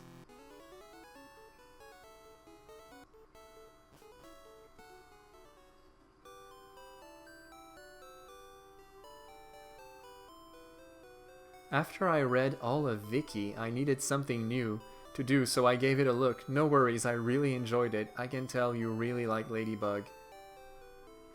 He helps... Oh, Nico helps me a lot on the comic. He helps me with some story elements, he corrects it, and he helps me with some character designs. It is inspired by Sailor Moon, to be honest. Yes, I know, right? A lot of people now coming from the Ladybug fandom will think that your source of inspiration was Ladybug, especially because you've become well known in the Ladybug fandom for your fan comics and art. But yeah, it's true. They're mistaken. Your main inspiration was Sailor Moon as you grew up. Much like Sailor Moon was one of the biggest inspirations for Ladybug, I'm sure. I guess you could say that both you and Thomas Astruc were Sailor Moon fans, so they inspired... I guess it inspired both of your stories.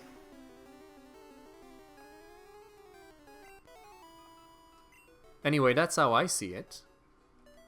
I know that for Ladybug, Sailor Moon was not the only inspiration. He's a huge fan of Spider-Man as well. So I guess it's kind of like a weird combination between Spider-Man and Sailor Moon.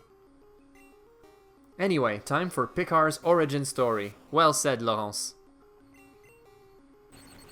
We got some serious business to discuss. Are you happy, Picard? We're gonna tell your origin story. Oh no, you need to tell the story, Laurence. Oh no, you want me to do it? Okay, I can do it. Alright. So, why is my cat called Picard? And why is it pronounced exactly like that? Well, as it turns out, Laurence and I were playing Smash Brothers. And She made me realize... sorry. She made me realize that in Super Smash Bros. 64, when Pikachu uses his Thunder attack, it sounds like he's saying, Pekar! And because of that, I just died of laughter. Like, for me, fat, chunky, old-school Pikachu from the early generation of Pokémon will forever be known as Pekar because of that. So, like, because of that, we started calling fat, chunky Pikachu Pekar, and it just became a thing. Like, Pikachu was always just known as Pekar after that. And when I got my cat, well, I wanted to name him something that would evoke Laurence to me because I'm cheesy and she brings me a lot of joy in my life, and I wanted my cat's name to do the same. So, I named him Pekar after that. It's like Sonic. Exactly. Yeah, it's like an in-meme. That's a good way to explain it. So yeah, that's why my cat is called Pekar, and that's why Pikachu is mostly just Pekar for me now, especially the big chunky one. Man, I have such a sweet spot for this specific Pikachu. This guy. Like, look at him. He's so perfect. He's got tiny, tiny little arms and legs, and just like this big chunky belly, and I love the belly that's a different color too. I love this look for Pikachu.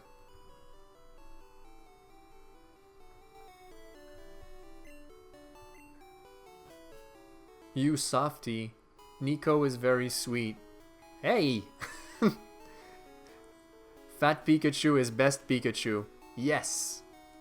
100%. Though to be honest, I mean, I still love modern Pikachu. It's still the same. He just grew slim because he's in shape now. From all these battles and adventures, I guess. Hey, Green! You're going to Pokémon League? Forget it. You probably don't have any badges. The guard won't let you through. By the way, did your Pokémon get any stronger? I'm gonna kill you! Skinny Pikachu does not. Attends. Fat Pikachu is best Pikachu because he looks like he can actually turn into Raichu. Skinny Pikachu does not. I agree. I feel the same. Nico is good boyfriend. 10 out of 10. Would boyfriend again. Aw, you potate. Look at you. Aw. Okay, let's see if that's enough of a level gap. Like, he's still 3 levels above us, but with the type advantage, it should be... Oh.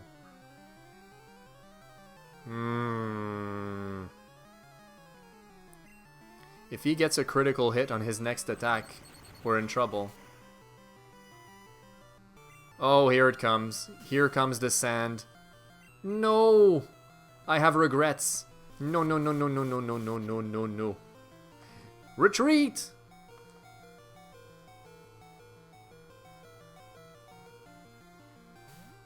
Oh boy. It just cuts to black and there's a knife in Green's neck.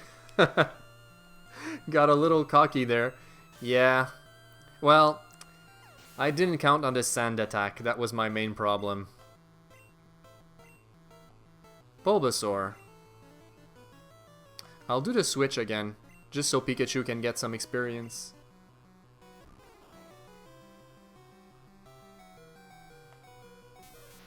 There you go. Butterfree can handle it.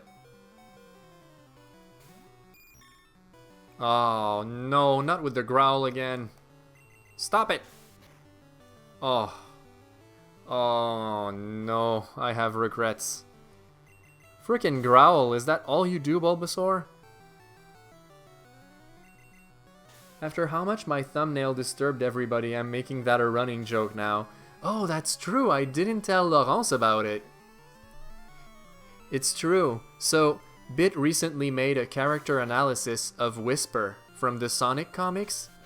Whisper is that fox character whose face kind of looks like Marina from Splatoon. You know, she's got like the eyes always closed. And so in that, and he made a video to explain how Whisper's origin story is based off of Metal Gear and how much it borrowed from Metal Gear.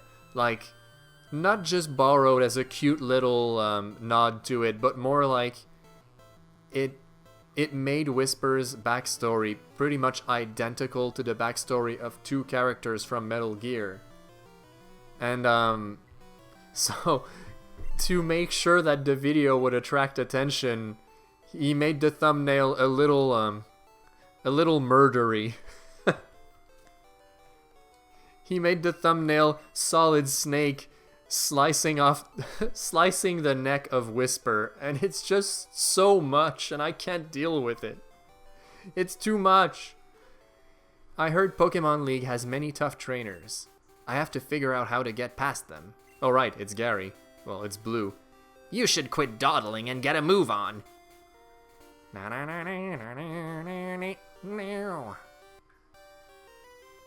Do you think that theme song plays whenever that guy is walking?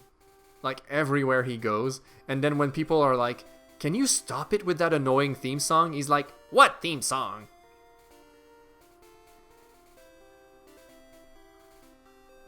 So yeah, even though I really like Whisper as a character, not only just for her design, but her personality, I have to admit that it's very true that her backstory is nothing original. It very much copied story elements from Metal Gear instead of coming up with their own thing. It's kind of a shame. I guess it would have been best for them to come up with something more original for her, because now she'll always be associated more with Metal Gear than she is with her own character. If that makes any sense. She deserved better. I agree with your sentiment on that bit.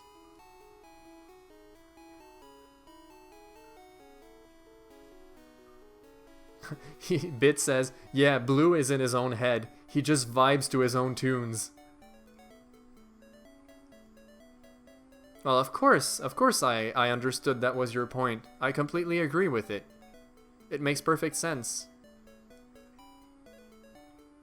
Let me check something real quick. Pikachu level 6, Butterfree still level 10. I want Butterfree to learn Confusion. That's the thing. Because in his current state with only Tackle, he hasn't unlocked his true potential yet.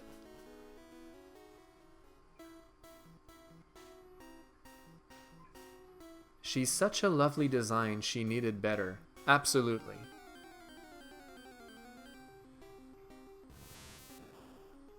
It's interesting, it's not as gore as you let me think it was, Nico.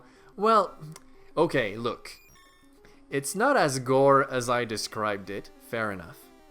But it's still surprising to see that poor little Whisper having her blood spilled on a thumbnail. Like, aw, poor Whisper. She deserved better from the story perspective of how they botched her backstory, but she also didn't deserve to have her throat sliced by Solid Snake.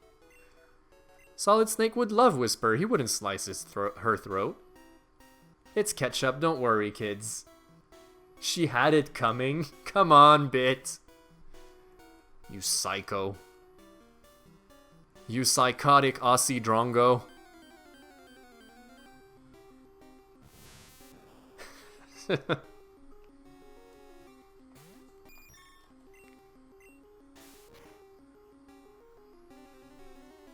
Nico, you know my sense of humor. I do. I do. You freak. You fiendish fiend! Man, that Sonic comic you shared, the European one, is so weird. Like, oh yeah, I guess I should mention that to you, Laurence. So, Bit showed me this comic from France called Sonic dans les griffes de Robotnik. And it's like this weird take on Sonic that's kind of inspired by Sat AM, but also inspired by the adventures of Sonic the Hedgehog. And it's got like this weird art style. And it's so surreal seeing a European Sonic comic with like all these traditionally bande dessinée européenne kind of comic book bubbles, speech bubbles with like the font and everything. It's so weird. Psychotic Aussie Drongo. I think you found your replacement for stupid. Yes, definitely. I think I'll go with that from now on.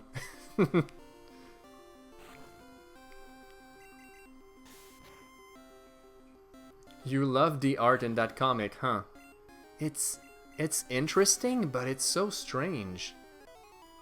I wonder when that comic is dated from, because the art style and like the characters that they chose to focus on and everything, it really makes it look like it's an old school comic. But then, why has it only surfaced now? Has this thing been around for a long time and we just never knew about it? Like, it's such an oddity. We should get it, you think? I'll show you what it looks like. We'd have to see if it's actually good, because from the few pages I've seen, it looks interesting, but it also looks very weird. There was one volume, then it was canned. Oh, so there's only one volume and it was cancelled? That sucks. Oh, that's a shame. I wonder when it's dated from. We should look more into it at the very least. So, Nick, have you ever told your friend Bit what bit is in French, just for fun? Why don't you do that, Laurencel, Why don't you tell him what bit means in French? 'Cause I'm not gonna be the one to do it. I leave you that honor.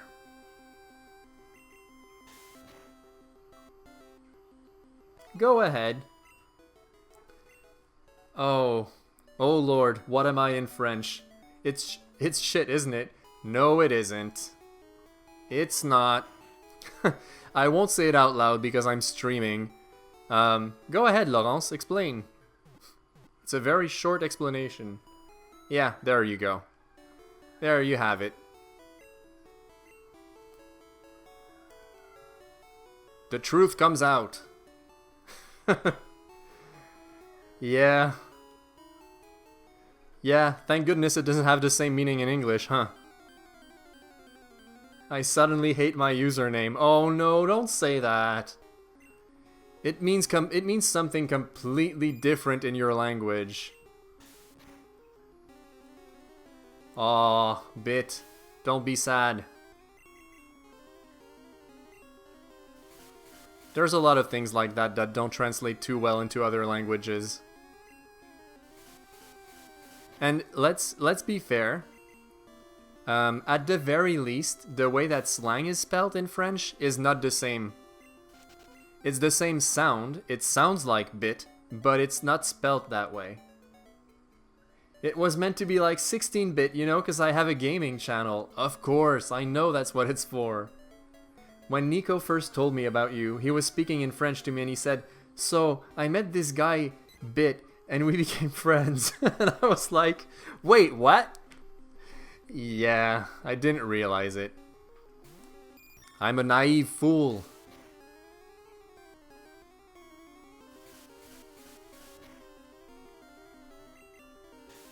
It's not spelled like that, so don't worry. Yeah, exactly.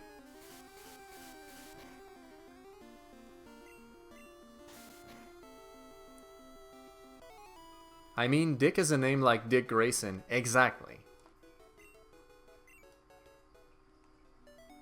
But still. Yeah, I guess it's always funny hearing Batman call out to Dick Grayson by his first name, especially when he's mad at him and he's like, "Shut up, Dick." Let's see. Dustbringer says, "You know what's amusing? Decoy Octopus was first of the Foxhound to kick the bucket after being betrayed, and Mimic in the comics turned betrayed the rest. Nice twist." Oh yeah, so I guess They completely switched it around and made the first one to die the one who actually betrayed the team. I guess that makes sense. Bit says, when you guys talk about me in French, it's just like, yeah, he's a dick. No. Bit can also mean bit in French too, don't worry. Yeah, actually, if you spell it this way, bit in French means the exact same thing it does in English. When we describe the Nintendo 64, we'd say la première console 64 bits.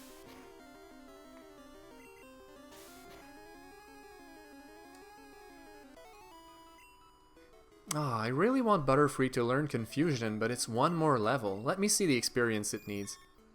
358? Ugh, no. No. We're going to the gym. We're going to the gym right now. You sound so fancy when you French. Oh, come on. We don't.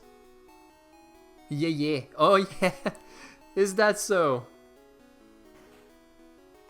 I wonder if anyone in the server will RP either Whisper or Tangle. Omelette du fromage.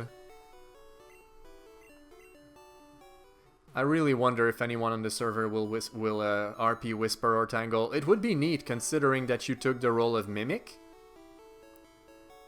But I wonder if someone will join to play them. Let's see something here. The items... Oh no, we're good to go. We can totally take on that gym. I know you're just talking about eggs, but fancy. Egg! Pewter City Pokemon Gym. Leader, Brock. Winning trainers, Blue. Let's see. I remember when I told you I had Scourge burned down an orphanage and you didn't believe me. Who's going to miss them? Their parents? I'll roleplay Robotnik's daughter, niece, Omelette. I really wish you'd do that for real sometime. It would be amazing. You'd play the best Omelette. Stop right there, kid. You're still light years from facing Brock. Fennec Person. Fennec Person? Welcome. I've never seen you. Oh, it's La? Hi, Lahana. Welcome to the stream. It's good to see you. Thanks for dropping by. And then Duskbringer freaking out. Robotnik got a daughter? It's not it. Is it his daughter? I always figured she was his niece. I think it's a better headcanon, isn't it? Uncle Robotnik. Doesn't that sound better? I just picture her like his really spoiled niece. And he's like stuck babysitting her. And it turns out that she's even more evil than him and she's fantastic at building all these robots. She's not canon, but it's a fanon thing. I told you my backstory, come on. The backstory for Omelette, you mean? It was super tragic. Really, was it? As any good backstory should be, of course. Oui. I mean, for him to have a daughter, somebody would have to sleep with him. Well, there's I mean... How should I say this? There's someone for everyone in this world, even Robotnik. Listen, it was, trust me. Nobody would sleep with Robotnik. And then Dustbringer says, cloning tech exists. I guess for him to have a daughter, that's pretty much the only way, huh? No, Robotnik can find love. Geez, that reminds me, I saw the weirdest comic the other day when I went to the bookstore. So when I went to upgrade my phone, I had some time to kill, and I went to check out some books. And I saw the latest album from the Smurfs. And it turns out that in the latest one, Gargamel actually falls in love. It was the weirdest thing ever, because the Smurfs figure that if they manage to make him find love, maybe he'll turn into a better person. So they bring him, they like arrange for him to meet this girl that they saw in a crystal ball would be the perfect match for him. And the whole thing turns out to be like a disaster. He's awful with her and she gets completely disgusted from him. But then her sister, who's like this gothic sorceress girl, who's fascinated in magic and like sorcerers, actually meets with Gargamel and she becomes fascinated with him and she wants to see his lair.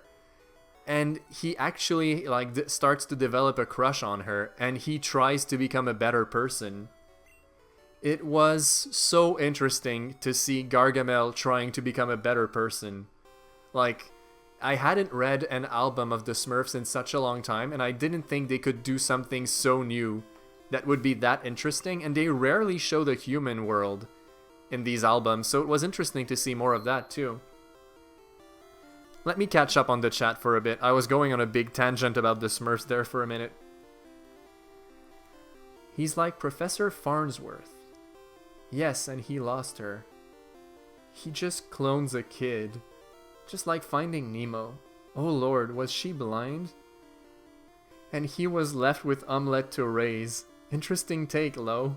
This is why I don't join your roleplay server. Join. I make weird Sonic headcanons. Maybe you make the best Sonic headcanons. Who knows? Okay. Let's take on Brock. I'm Brock. I'm Pewter's gym leader. I believe in rock-hard defense and determination. That's why my Pokémon are the rock type. Do you still want to challenge me? Fine then. Show me your best.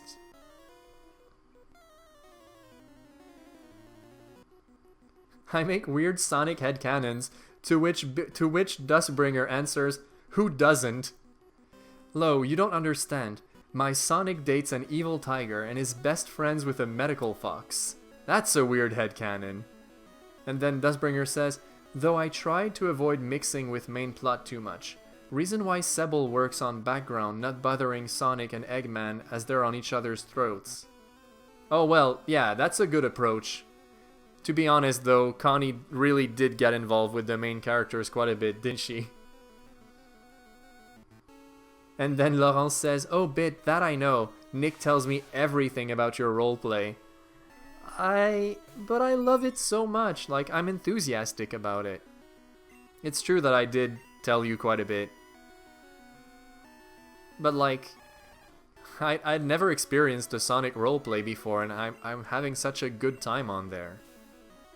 Sometimes I get a little burned out from roleplay, but overall, like, I'm still thinking about it all the time. It's a really fun world that we made.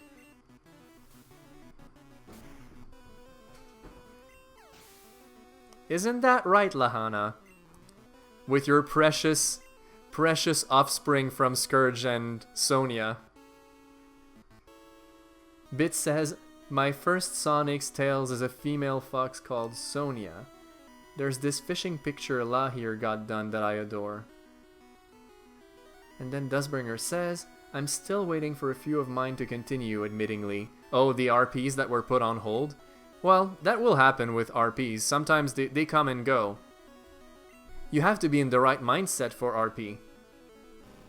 Sometimes I just get a little bit burned out from them and I have to take some distance, and then I recharge my batteries and I come back like a brand new man. Oh, I just realized, it's Onyx. Hi, Onyx. Bye, Onyx. It survived. That's a rare sight. That must be a really exceptional Onyx. Sonia is indeed my baby. Aww. It's so cute how much you love your characters. Nick calls me and I'm like, so, how was your day? And he's like, meh, boring. Anyway, today in the Sonic server, blah blah blah. Oh. Well, it's like, what do you expect me to say? Like, okay, I served patients and I scheduled appointments for the doctors. And then like, Connie brainwashed Sonic and Twinkle was piloting the plane and we got to Prison Island and then Corral showed up and they had a battle and it's like, How am I not supposed to say that stuff? It's amazing.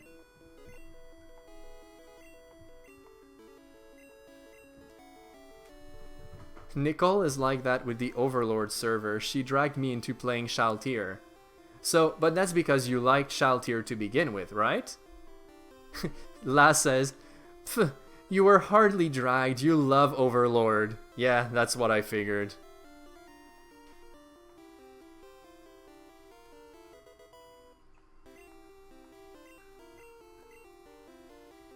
Remember the time Sebel nearly blew up Scourge, Sonia's evil twin, and successfully blew up Sonic's shack?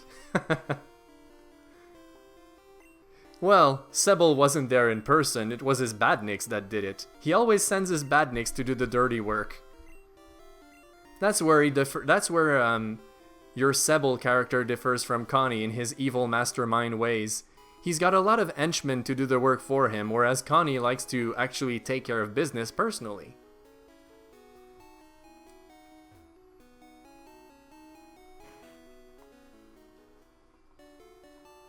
Sonia's auntie has a name. Yeah, it's Supreme High Mistress. I love that. By the way, I suppose I should have done introductions properly. So, Fennec person is actually Lahana from the server. And Laurence, if you're wondering who Lahana is, she's the player who plays Sonia on the server. Do you remember? She's the love interest of Scourge. Oh, Laurence says, "We watched Sonic the movie on Valentine's Day on our couple 4th anniversary. Yeah, yeah." What a great memory. I loved watching that movie with you.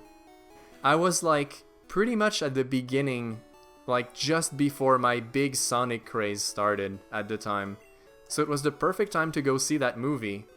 And what a great way to spend Valentine's Day. In retrospective, that was a really fun time.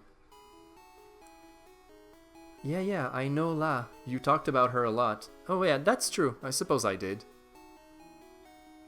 Oh, that sounds like a great way to spend Valentine's Day. Well, the Sonic film is good for any day, really. I agree. Let me check my inventory before we leave town, because we're about to head into quite a big journey. So that TM for Bide, I don't think I'll ever use it. I'm not a fan of that move at all. And instead of just keeping it in my PC and having it collect digital dust, I'll just sell it. I'll never use it anyway, so let's make a quick buck and stock up on items before heading into Mount Moon. So, let's say 2 potions and 1 more antidote. And just in the very rare event that we get paralyzed, I'll buy 1 paralyze heal. And that should be enough. So if I check what I have, 9 Pokeballs, 2 antidotes, 4 potions, 1 paralyze heal. And the team is looking pretty healthy, but Pikachu needs some levels. So let's start training him. Digital dust sounds like it could be an anime. Are you going to catch a Jigglypuff? Yes. Yes, I will catch a Jigglypuff. Of course, I have to. I'm planning on training Jigglypuff this time. Okay, so we have a bunch of trainers to fight here. Yeah, Jigglypuff is interesting. It's like, back then, because it wasn't fairy type, there was only so much it could do, but it can learn a ton of different TMs, which is interesting at least. And it's got such a great HP stat that I'd say it's worth it. I'm definitely going to teach it Mega Punch, so at least it has 1 same type advantage bonus move. So Mega Punch will be like our most reliable attack to deal damage, and then I'll teach him some elemental attacks to give him some variety. Oh dear. Okay, Pikachu, I think it's time to come back. You're not quite ready for big battles yet.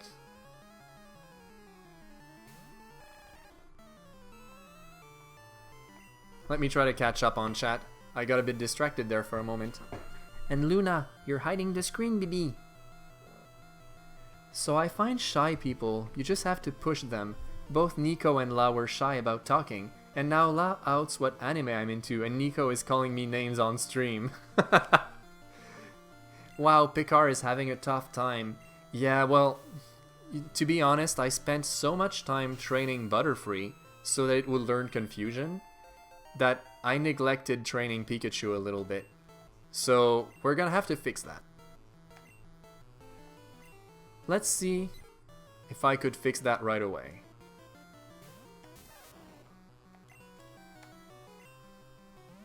I'm going to give this another shot. Ah, Sand Attack again, huh? That's the issue with these Pidgeys, as soon as they start using Sand Attack, everything goes south. The accuracy on Thunder Shock isn't that great, that's the problem. So I can't rely on it.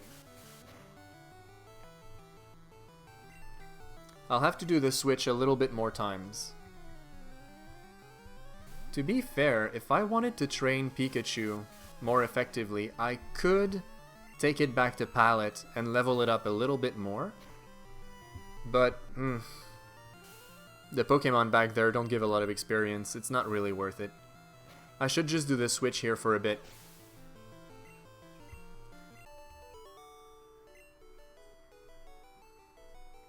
Nico wasn't shy at all when I met him. Really? Yeah. Maybe reserved is a better word. We met on our first day of class in college and we instantly became best friends. That's true.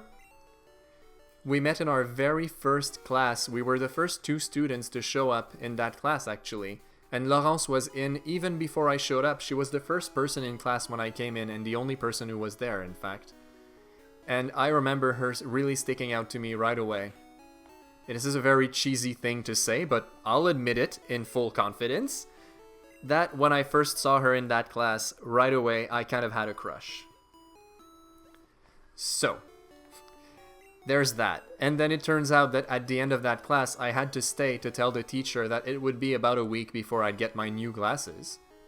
So, I'd be like, glasses less. Anyway, I wouldn't have glasses for the first week of school, and Laurence had to stay to tell him that because she was coming from far away to head to that school, she would sometimes be late to class. So, it just so turned out that both of us had to stay at the end of our very first class to speak to the teacher, and I just decided to grab hold of all the courage I had and speak with her. So we went to the cafeteria and we spoke for like 2 hours before we headed to our next class. And that's when we became the 2 first friends in our program. Is that a good way to describe it, Lo? Because I think that's pretty much exactly how that day went.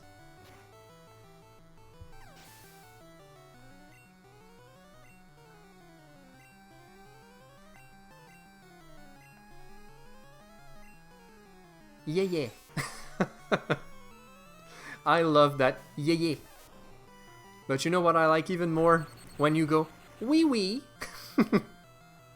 Even though in English it has a whole different meaning, doesn't it? La and lo. One letter off. Yeah, I guess so, huh? How very similar. There you go, it goes a lot better when Pikachu doesn't have to deal with Sand Attack.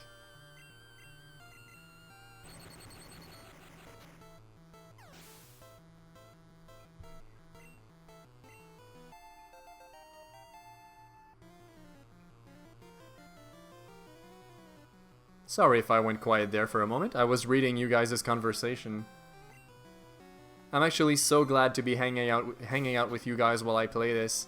I was so nostalgic for Pokémon Blue this time of year, and I wanted to replay it, and I actually started playing it on my Game Boy Pocket on the bus to work. But playing it by myself on the bus just...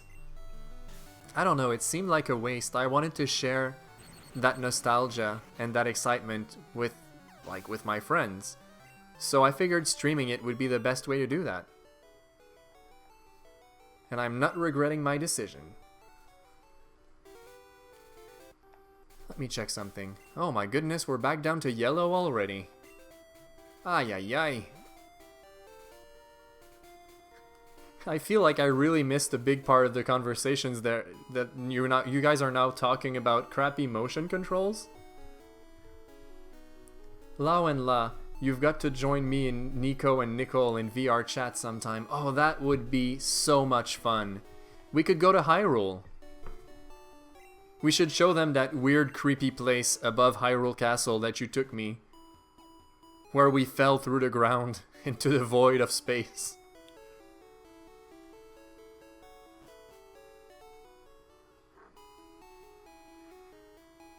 Nani? Yes, of course. We could all hang out in VR chat. That would be awesome.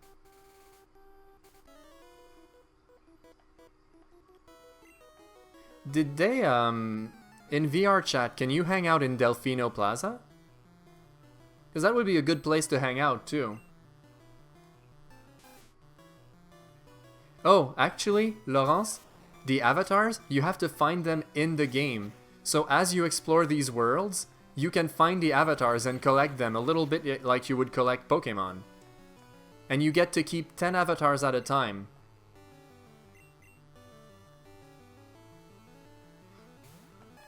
In VR chat? In VR chat, I'm either Dr. Robotnik or Roll, mostly. That's my two avatars that I use the most. And for a while I was Dr. Light too.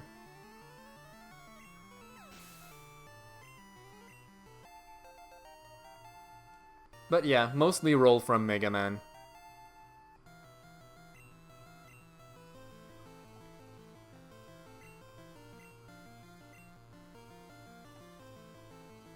I want a Sailor Moon one. Oh, we could definitely found a nice Sailor Moon one, I'm sure. Aw, look at that little Ekans, it's so cute! Hi, baby! It looks so happy!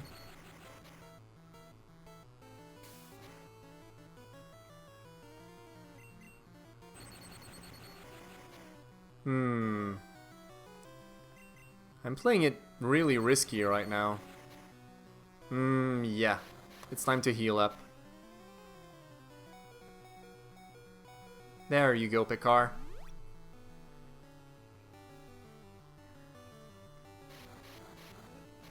Oh, it's true, huh? La will need a Steam account for all of us to play together. No, Laurence, because I made a separate Steam account that I use just for VR chat. So you could use our main Steam account when you play VR chat, and I'll use my second one that I made. I literally have a Steam account that only exists for VR chat, so that we can both be on it at the same time.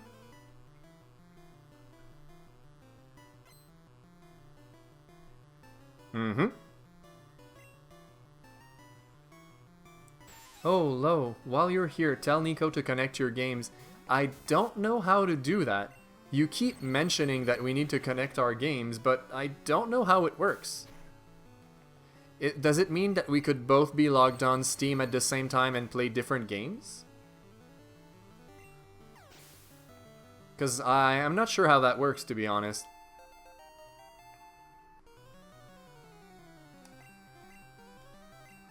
I've always wanted to learn about that, but I guess maybe doing it explaining it in chat might not be the best. At some point, what we should do is have a voice chat on Discord, and you could maybe like coach me through it so I could do it. I think that would be for the best. It sounds like big brain information, but Laurence, you're a big brain academy kind of person. It should be easy.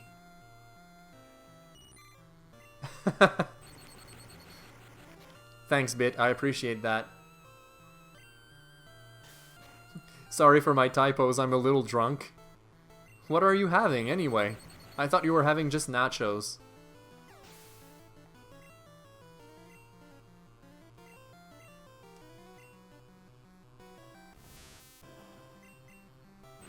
I want some chocolate right now. Or cookies. I don't know.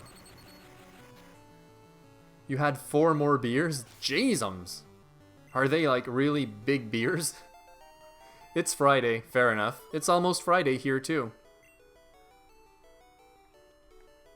And tomorrow I'm going over to Lau's place, so that's pretty amazing. It's been a long time since I got to see someone because of this whole COVID thing.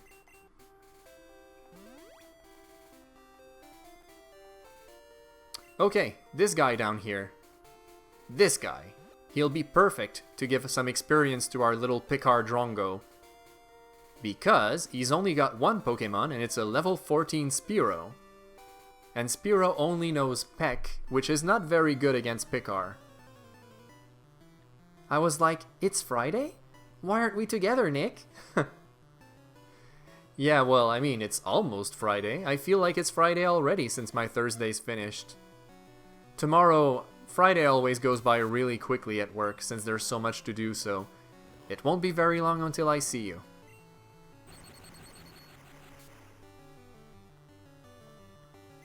This is gonna be some tasty experience points.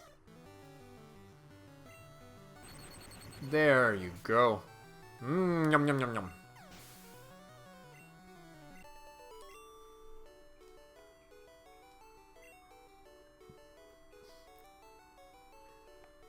So, let me see here. Oh, you have to run errands tomorrow?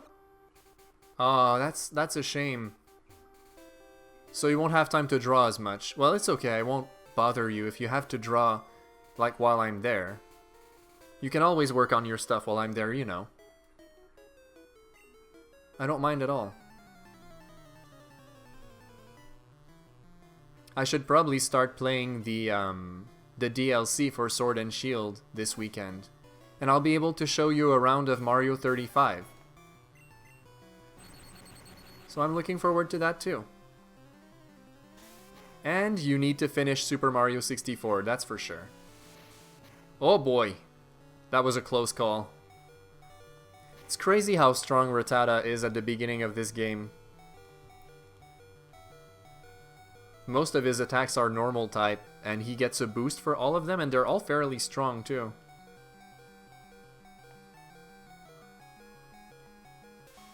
Alright, let's switch out.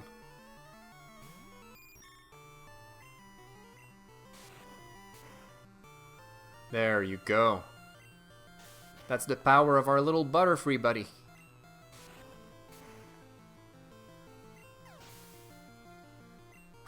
Nico, DLC girl is just Connie. Is she now? I barely got to see her. I just got to the island where you meet her. I mean, yeah, I love how she puts up a really nice facade and she actually, like, talks in your back, as she's right in your face, she's, like, insulting you behind your back. I really like that. She is fun. But I've yet to see more of her, and I haven't explored the island yet. There's 2 new sections I need to go explore in that DLC, and I just got started. She acts sweet, but she's a toxic witch. And yes, I did read the word you used there, sorry.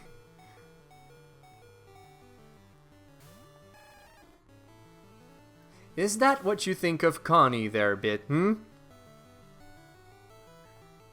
Oh, Lahana says, Cool, thanks Andrew. It's almost 3 AM here though, so I'm a dip out for sleep. Good night, guys. Lo, it was nice briefly chatting with you. Sorry if I've come across as super awkward. I usually am until I adjust. You weren't awkward, Lahana. It was really sweet having you here. Thanks so much for dropping by, even if it was just for a little bit. I really appreciate that. Oh my gosh, Dustbringer? It's 4:51 where you are? What are you doing still up, you crazy fool?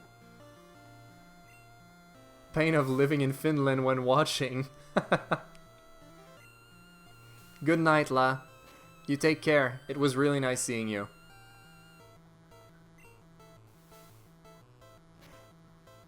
My goodness, Dustbringer, you're a warrior still being up at this time.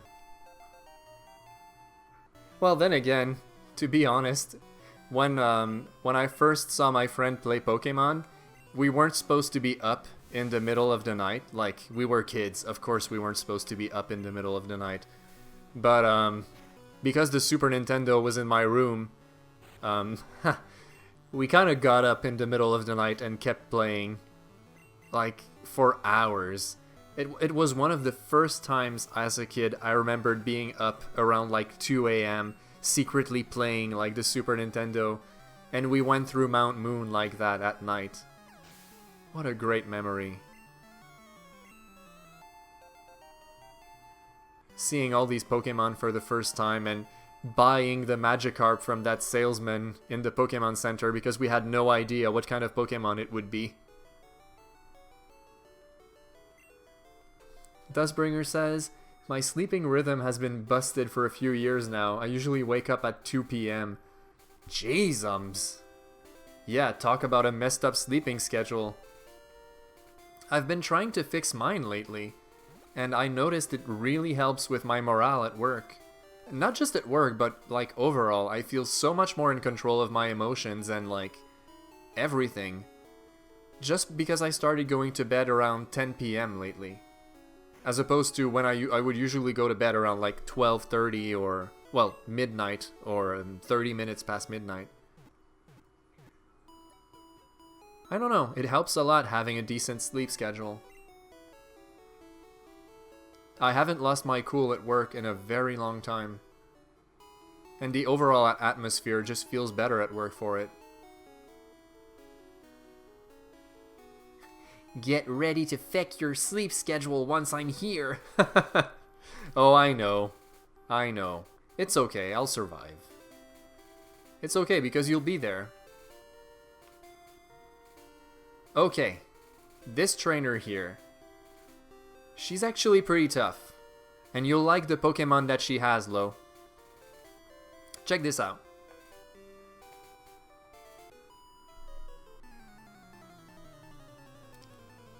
Can you guess who it is? Which Pokemon do you think will come out? I give you one guess. Is it a Squateers?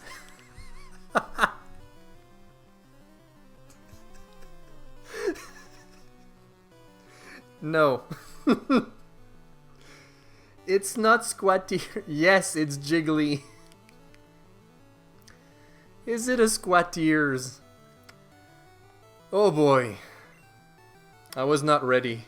It's Jigglypuff. It's Jigglypoo, like you say. Squateers. Bigglypuff. Oh yeah.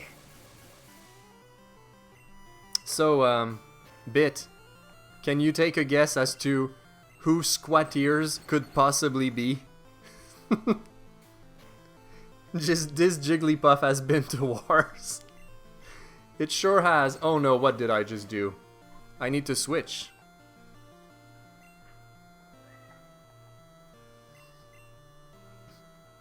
Yeah, so, I don't know, Squirtle? No. It's not Squirtle, my friend. Squateers is actually Clefairy. Because for some strange reason, Laurent seems to think that in Super Smash Bros., especially in Melee, when Clefairy comes out of its Pokeball, it sounds like it's saying, Squateers! And when we first played Melee together, and Clefairy came out of its Pokeball, Laurence actually said, hey look, it's Squateers! In the most legitimate tone ever, because she actually believed that Clefairy's name was Squateers. I mean, Arbok does say Charbok. Charbaka! So, yeah. Ever since that day, I've called Clefairy Squateers. For me, it's official. That's just Clefairy's name. Squateers! Little Squateers.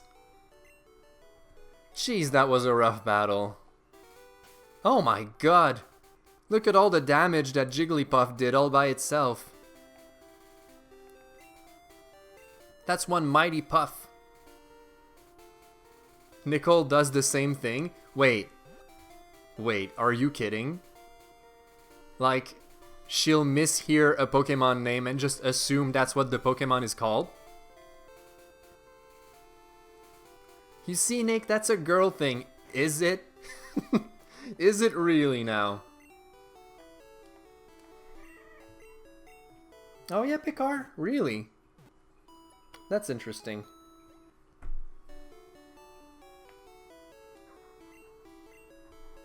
Please explain, Bit. Give me an example. I need to know. Nicole, back me up, please. I think Nicole is not even here right now. You have no one to back you up. You're all by yourself. Well, here we are. We made it to Mount Moon. And look at that. When we're in here, her hair color is actually the right one. We were playing Crash Bandicoot and she's like, "Hey look, it's evil Nintendo." You mean Cortex, right? No, as a kid I thought he was evil Nintendo. I mean, he's got a big N on his forehead. What do you think? Of course he's evil Nintendo.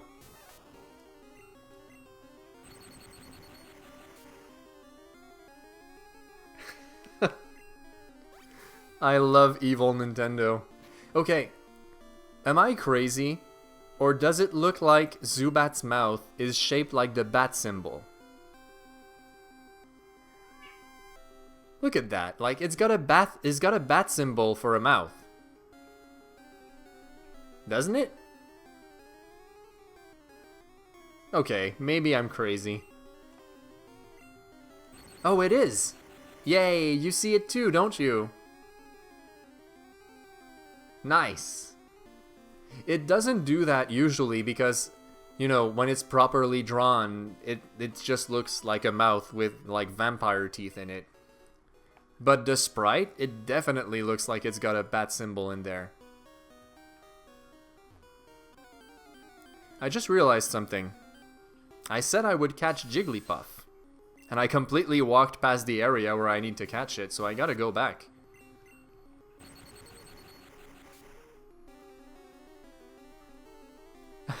We just beat Crash 4 last weekend, and we were like, shit, evil Nintendo is playable! And then Dustbringer says, anyhow, I should head to bed. It just hit 5 a.m. Oh, well then. My friend, thank you so much for dropping by. I really appreciate that. It was nice having you around. And I hope you'll be there next time. It would be fun to talk again.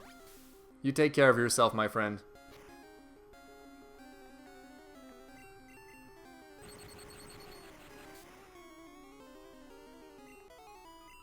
Alright, let's head back outside. We have a Jigglypuff to catch.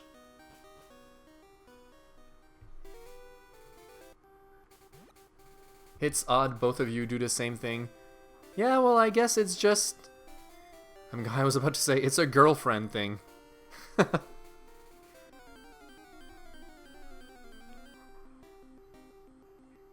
Huh, Picard? What do you think? You know what playing Pokémon is making me really nostalgic for now? It's making me want to play Harvest Moon on Super Nintendo. I discovered both games around the same time, and both were shown to me by John Eric. So Dustbringer says, hi, Nightio! And can't wait for Sebel to keep his plots going. Can't wait for poor Mighty to return to Angel Island, only to find out Sebel attacked after he left. Yeah, that's gonna be a shock, huh? Fiance, Nico. That's true. That's true. Fiance, fair enough.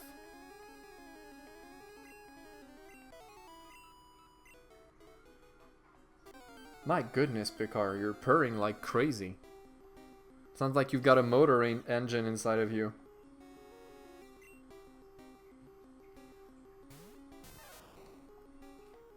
Last time you played it, Nick, you lasted 10 minutes. Stardew Valley spoiled us. That's true. That's true. I guess Harvest Moon on Super Nintendo just isn't the same after having played Stardew Valley. That does not look like Spearow. It is a kind of an ugly sprite, isn't it? But yeah, when I think back to these old school days of Pokemon and spending time with John Eric, I also think back of going to his place and hanging out in his basement and playing Harvest Moon late into the night. And I would just watch him play Harvest Moon and he'd be like, okay, so what should we plant here, or how should we arrange the farm, and which girl should we date? And I just had so much fun watching him play the game. I never got tired of it. Like, I remember going over to his place for a super long weekend, like the Easter weekend, and just watching him play throughout the entire weekend, and it was such a blast. It's funny, like, most of my really precious childhood memories, like the most magical ones, are mostly all from hanging out with John Eric. Him showing me Pokemon and Harvest Moon, mostly. Those years are especially precious to me. I guess that's just how it is. I can't really explain it. But they stand out to me. Must have been like a specific time of my life where I was very easy to impress, or I can't even explain it.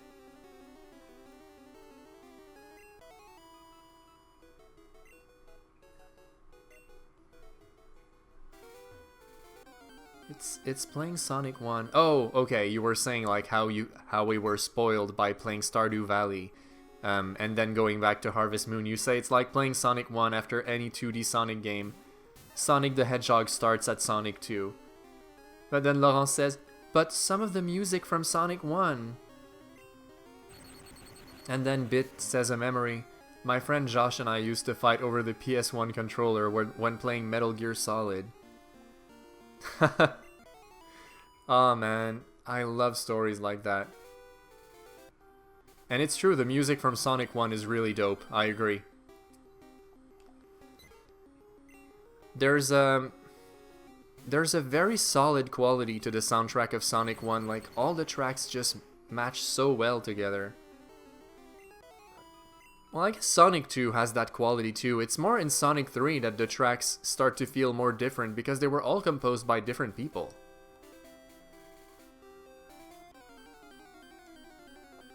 Come on, Jigglypuff. You can show up.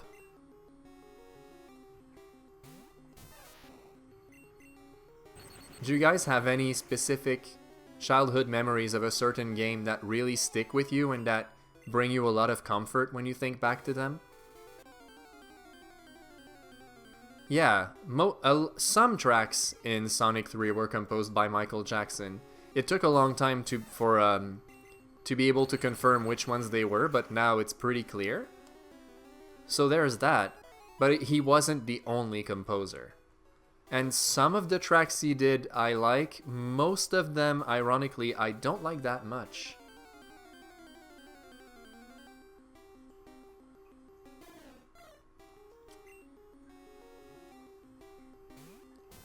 I'd love to hear some of your stories, actually, and read them out, because it's one of my favorite things to think back.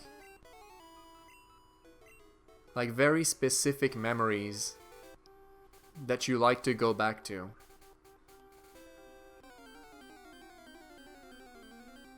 Because it took longer to load there, I thought it would be Jigglypuff. No such luck, I'm afraid.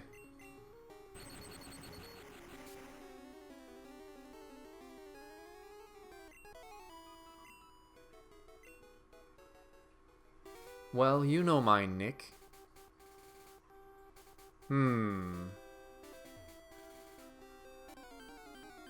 What do you mean? Which one? Do you mean renting the Wind Waker and playing with your father, your brother, and your sister? No, not renting. No, Wind Waker was not the one you rented, was it? You rented Ocarina of Time. Most of my memories. Well, I was talking about like a specific one that I could read out. Since we're on the subject, I always love reading these memories.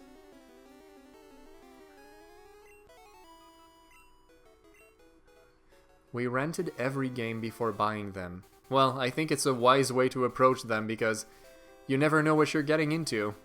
It's not like you could look up a review on the internet at the time.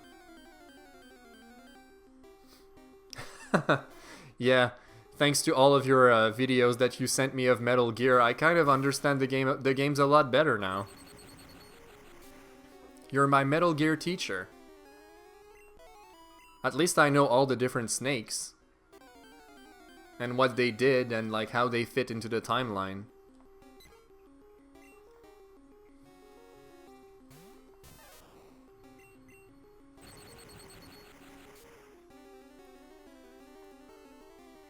No, I know that you're younger than me, Nick, but... Nick. I know that you're younger than me, Lo, but would you have really been able to go and look up an internet review of a game when you were young? Like, you had to rent a game to see how good the game was, because you didn't really have such an easy access to the internet when you were a kid, right?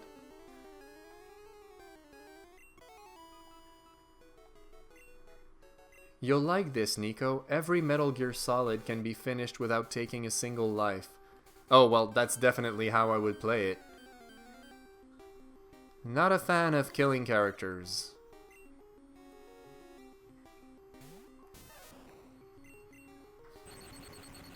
The first game I looked up online was Smash Brawl. Man, wasn't it the most amazing thing to go on the Smash Brothers dojo and look up all these updates as Sakurai put them out? When they revealed Sonic out of the blue, like, just like that, getting up one morning, and my friend Charles just telling me, like, you should come and check up the Super Smash Brothers dojo, there's a big announcement, and it was frickin' Sonic! Just like that. Laurence is asking, Nick, play Metal Gear in front of me while I work, please. Would you actually like that? Because I'm interested in playing Metal Gear at some point. They look like fun games.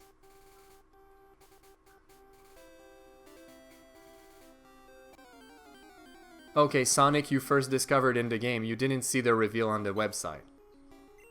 I see. Man, Jigglypuff is just not showing up, isn't it?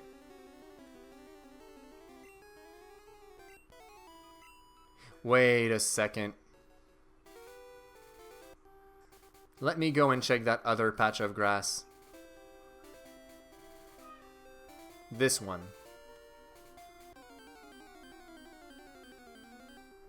Jigglypoo! No, Jigglypuff doesn't appear in Mount Moon. She appears on this route at the base of Mount Moon. In Mount Moon, you can find Clefairy. Thick off, Pidgey. Yeah. No, we have to find ourselves a Jigglypuff. We can't leave this area until we have one.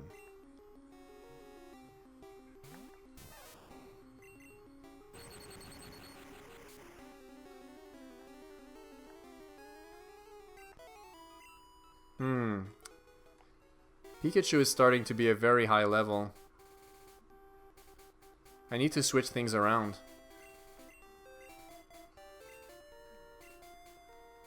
Clefairy, also known as Squatiers. So let's see here. So if you ever start Metal Gear, I'd suggest starting with 3, because that's where the story begins. Yeah, but remember when you told me just moments ago that starting with a more advanced game and then going back to an older one can be kind of painful? Wouldn't I get that with Metal Gear? Shouldn't I just play Metal Gear Solid 1 on PS1 first? And then, when I play 3, I would get all these reveals and be like, oh, so that's what happened, and get that actual feeling of, like, suddenly seeing things under a different light because I'd see the prequel after?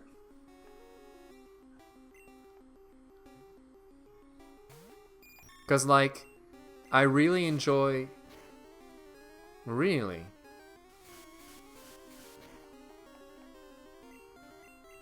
I mean, you're an expert, so...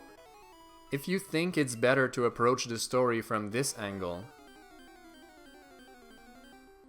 No, I trust you. I thought it was odd that they chose to release them in that order. And then in retrospect, people are looking at the series and being like, no, it's better to start with this one. You should start at Big Boss and work up to Solid Snake.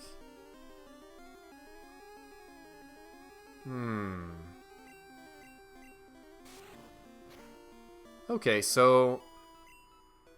Because in Star Wars' case, for example, I think it's best to start with Episode 4, then watch all the way to Episode 6 and get the big reveal. So, I mean, if you've never been spoiled the story, of course, then you actually get to enjoy that big reveal. Because if you watch the prequels first, and then you watch these 3 movies after, the original movies, it's not a reveal it's not a reveal at all. Like, there's no mystery surrounding Darth Vader whatsoever. And like, I just find that such a shame and a disservice to the original movies. So I think you should still watch the original ones first and then watch the prequels to see how it all came to be. Even though, like, I'm not a big fan of the prequels, but I can still, like, respect them as movies. So, and I know there's a bit of nostalgia associated with them too, so I don't know. So Metal Gear is not like that. Because, you know, like, for example, a show like Madoka Magica, you could watch the prequel episode first and understand everything, and then watch the rest of the show and see it from a different, like, point of view. But I find that seeing that prequel episode towards the end is such a shock. It's really worth it to watch the series in order.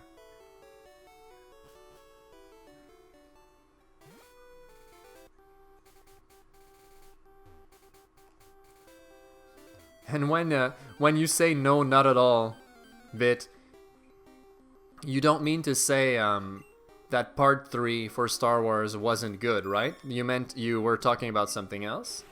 Because I did like the third one, the third prequel movie. It's not perfect by any means, but it's a fun movie. Seeing the Emperor, well, seeing Palpatine turn into the Emperor was such a blast. I am the Senate. Let's see here. Okay, how to break this down? Give me a moment to think. There are some Metal Gear games that are so, what the fuck, if it was your first, you wouldn't play another. Really? Because I just always figured if I were to play one first, I would have gone with Metal Gear Solid on PS1, like the first game. Just because it's the one I played the demo when I was a kid, and it's the most familiar to me. Oh, Metal Gear Solid 2 is bad? Oh no.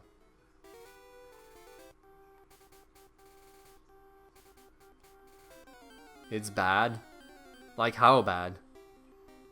Bad that it should be avoided, or bad that once you get into the franchise, you tolerate it because you want to see the story? Because, I mean, there are some games in my in series that I like that are not great, but I can still play them because they're part of the whole. The second thing you said. Okay.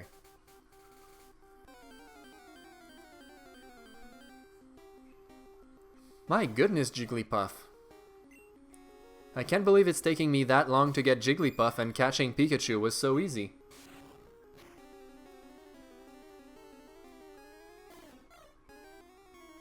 Castlevania 2, Zelda 2, Mario 2 The Lost Levels. Yeah, it is the curse of the number 2.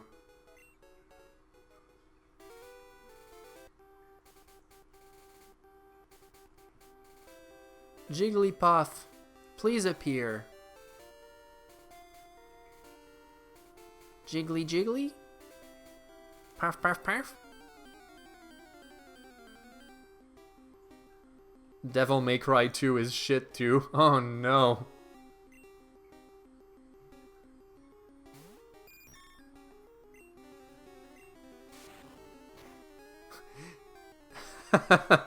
I love seeing you in the chat going, Jigglypuff!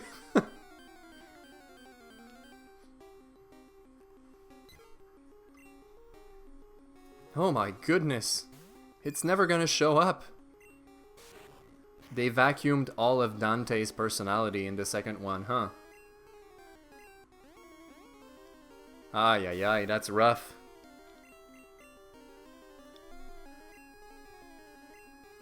Well, you know, at least while we're searching for Jigglypuff, I'm leveling up, so that's pretty good.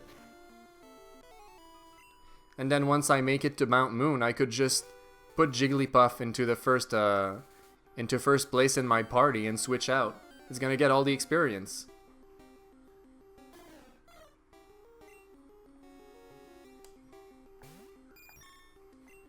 That is, if we ever catch one.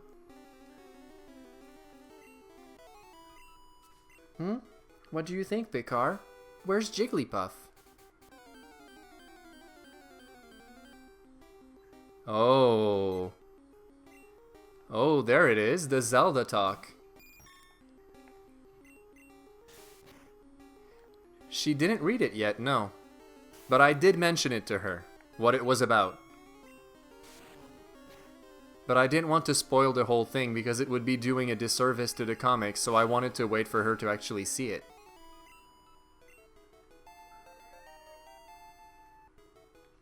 But yes, that Zelda comic, I love it. The way that Cats, like, almost perfectly emulated the Zelda manga art style is really impressive. Makes it look like an official product.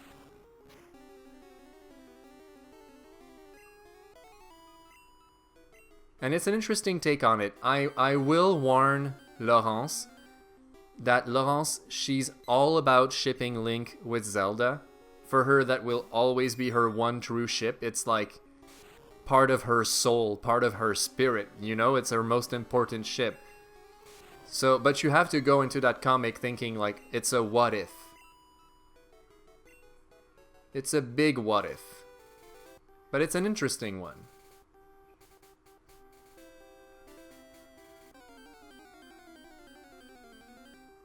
And it's true that it does tie nicely with those ancient writings that you told me about from Breath of the Wild, about how a hero and a Zora in ancient times fell in love, and it set the precedent for the tradition that a Zora would make an armor for her loved one, like the person for whom she holds romantic feelings. So like the idea of the legendary hero going with the Zora princess in ancient times, at least there's a basis for that. So it's interesting. I guess in some timeline, in one timeline somewhere, Link ended up with Princess Ruto.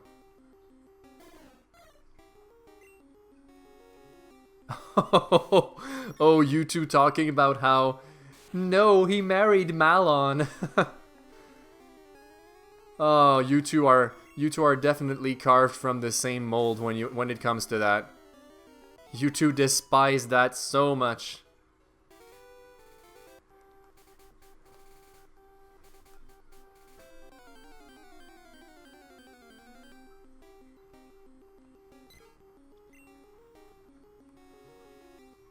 My goodness, Jigglypuff. Show up, please. I don't think it ever took me this long to find Jigglypuff.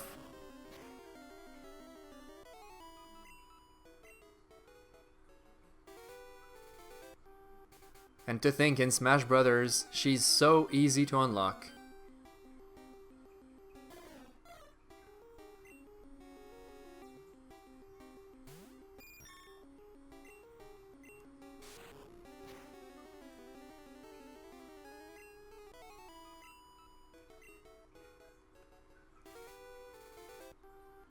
It was based off in the lore. That being said, the manga that sets up the series, the first hero and Hylia are to be intertwined as lovers, so Zelda makes sense.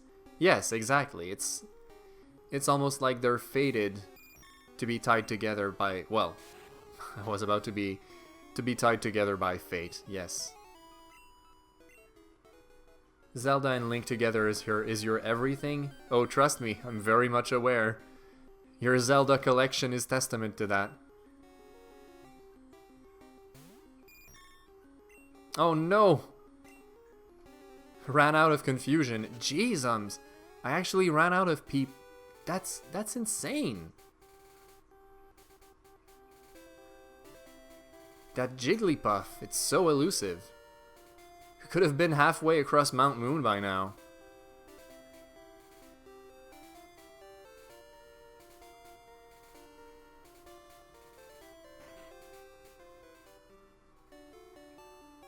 Got enough Pokeballs, Nico? Yeah.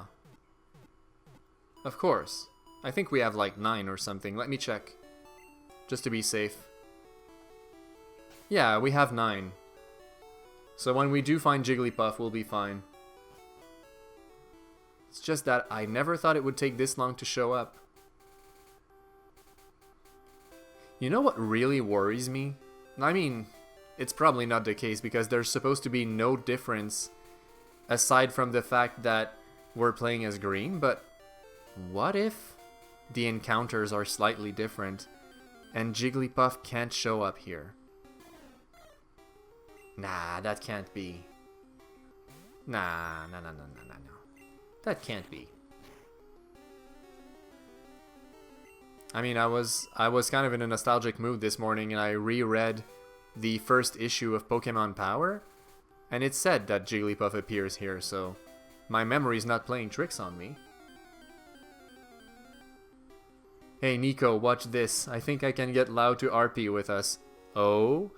You have an evil plan? I mean, I would anyway, but I'm all ears.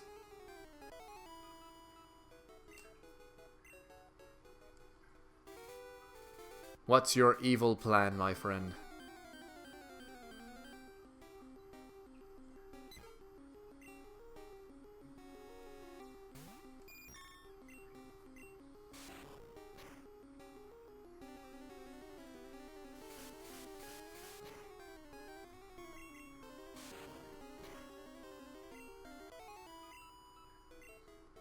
Sorry for going quiet there.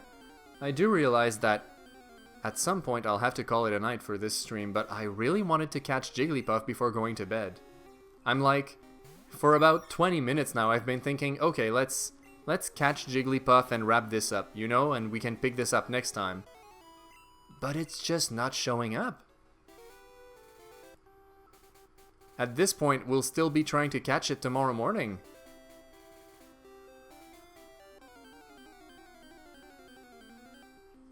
So, let's see here. Bit says, so Zelda is an RP setting, and I've been told to do a pretty interesting take on Link. Nicole has a Zelda OC, and I've got a bit of art here.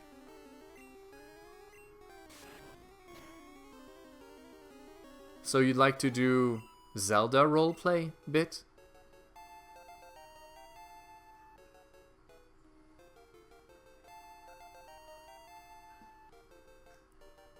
Ah. I figured it was weird that you said you would RP. I knew you were interested in the VR chat, but the RP part? I would have been surprised that you would have said yes to that. Because I know RP is not your cup of tea.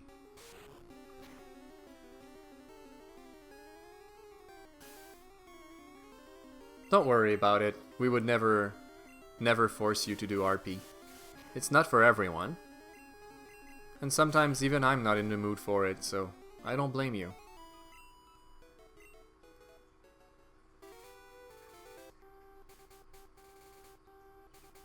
Oh, Jigglypuff. Is there any way we could summon the Jigglypuff?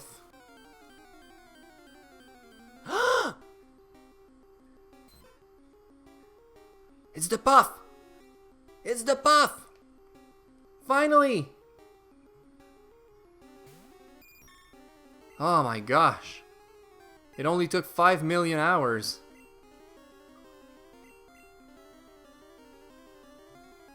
Oh my goodness.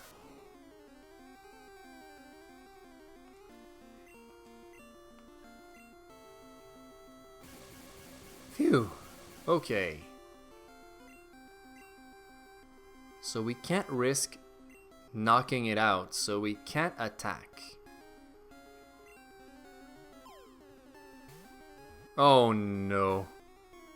Oh no.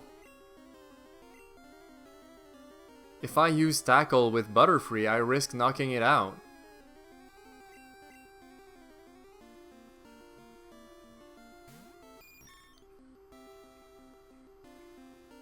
Oh. Come on, Jigglypuff. Just stay in the ball. BB. 1, 2.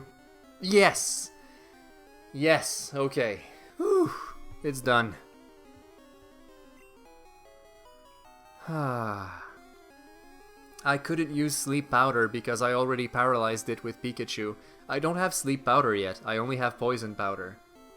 Name it Picard. No, I can't name it Picard. Picard is Picard. Jigglypuff is Jigglypoo. Let's see here. It's 1 foot tall. Well, 1 foot 8. When its huge eyes light up, it sings a mysteriously soothing melody that lulls its enemies to sleep. Do you want to give a nickname to Jigglypoo? No, it's got a perfect name as Jigglypoo. Phew, that was rough. But look at that. We finally have Jigglypuff. Ah, that was really insane.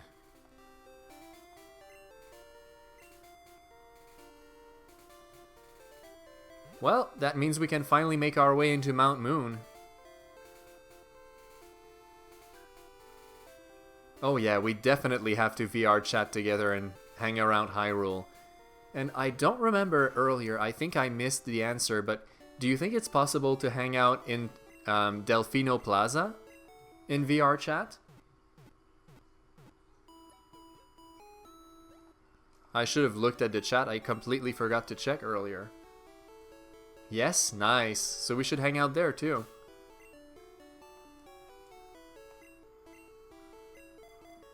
There you go.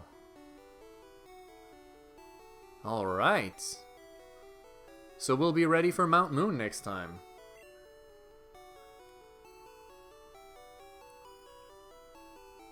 Let me save my game real quick before I forget. I've been playing for what, 3 hours? Wow. Phew. So how about it? I think it's time to call it a night. And next time, we'll pick up here at Mount Moon. Catching that Jigglypuff was a lot more trouble than I thought. But I had a lot of fun. I hope you guys enjoyed it. So, thank you guys so much for watching. I really appreciate that. That was a lot of fun. And I'll see you guys next time. Take care, you two.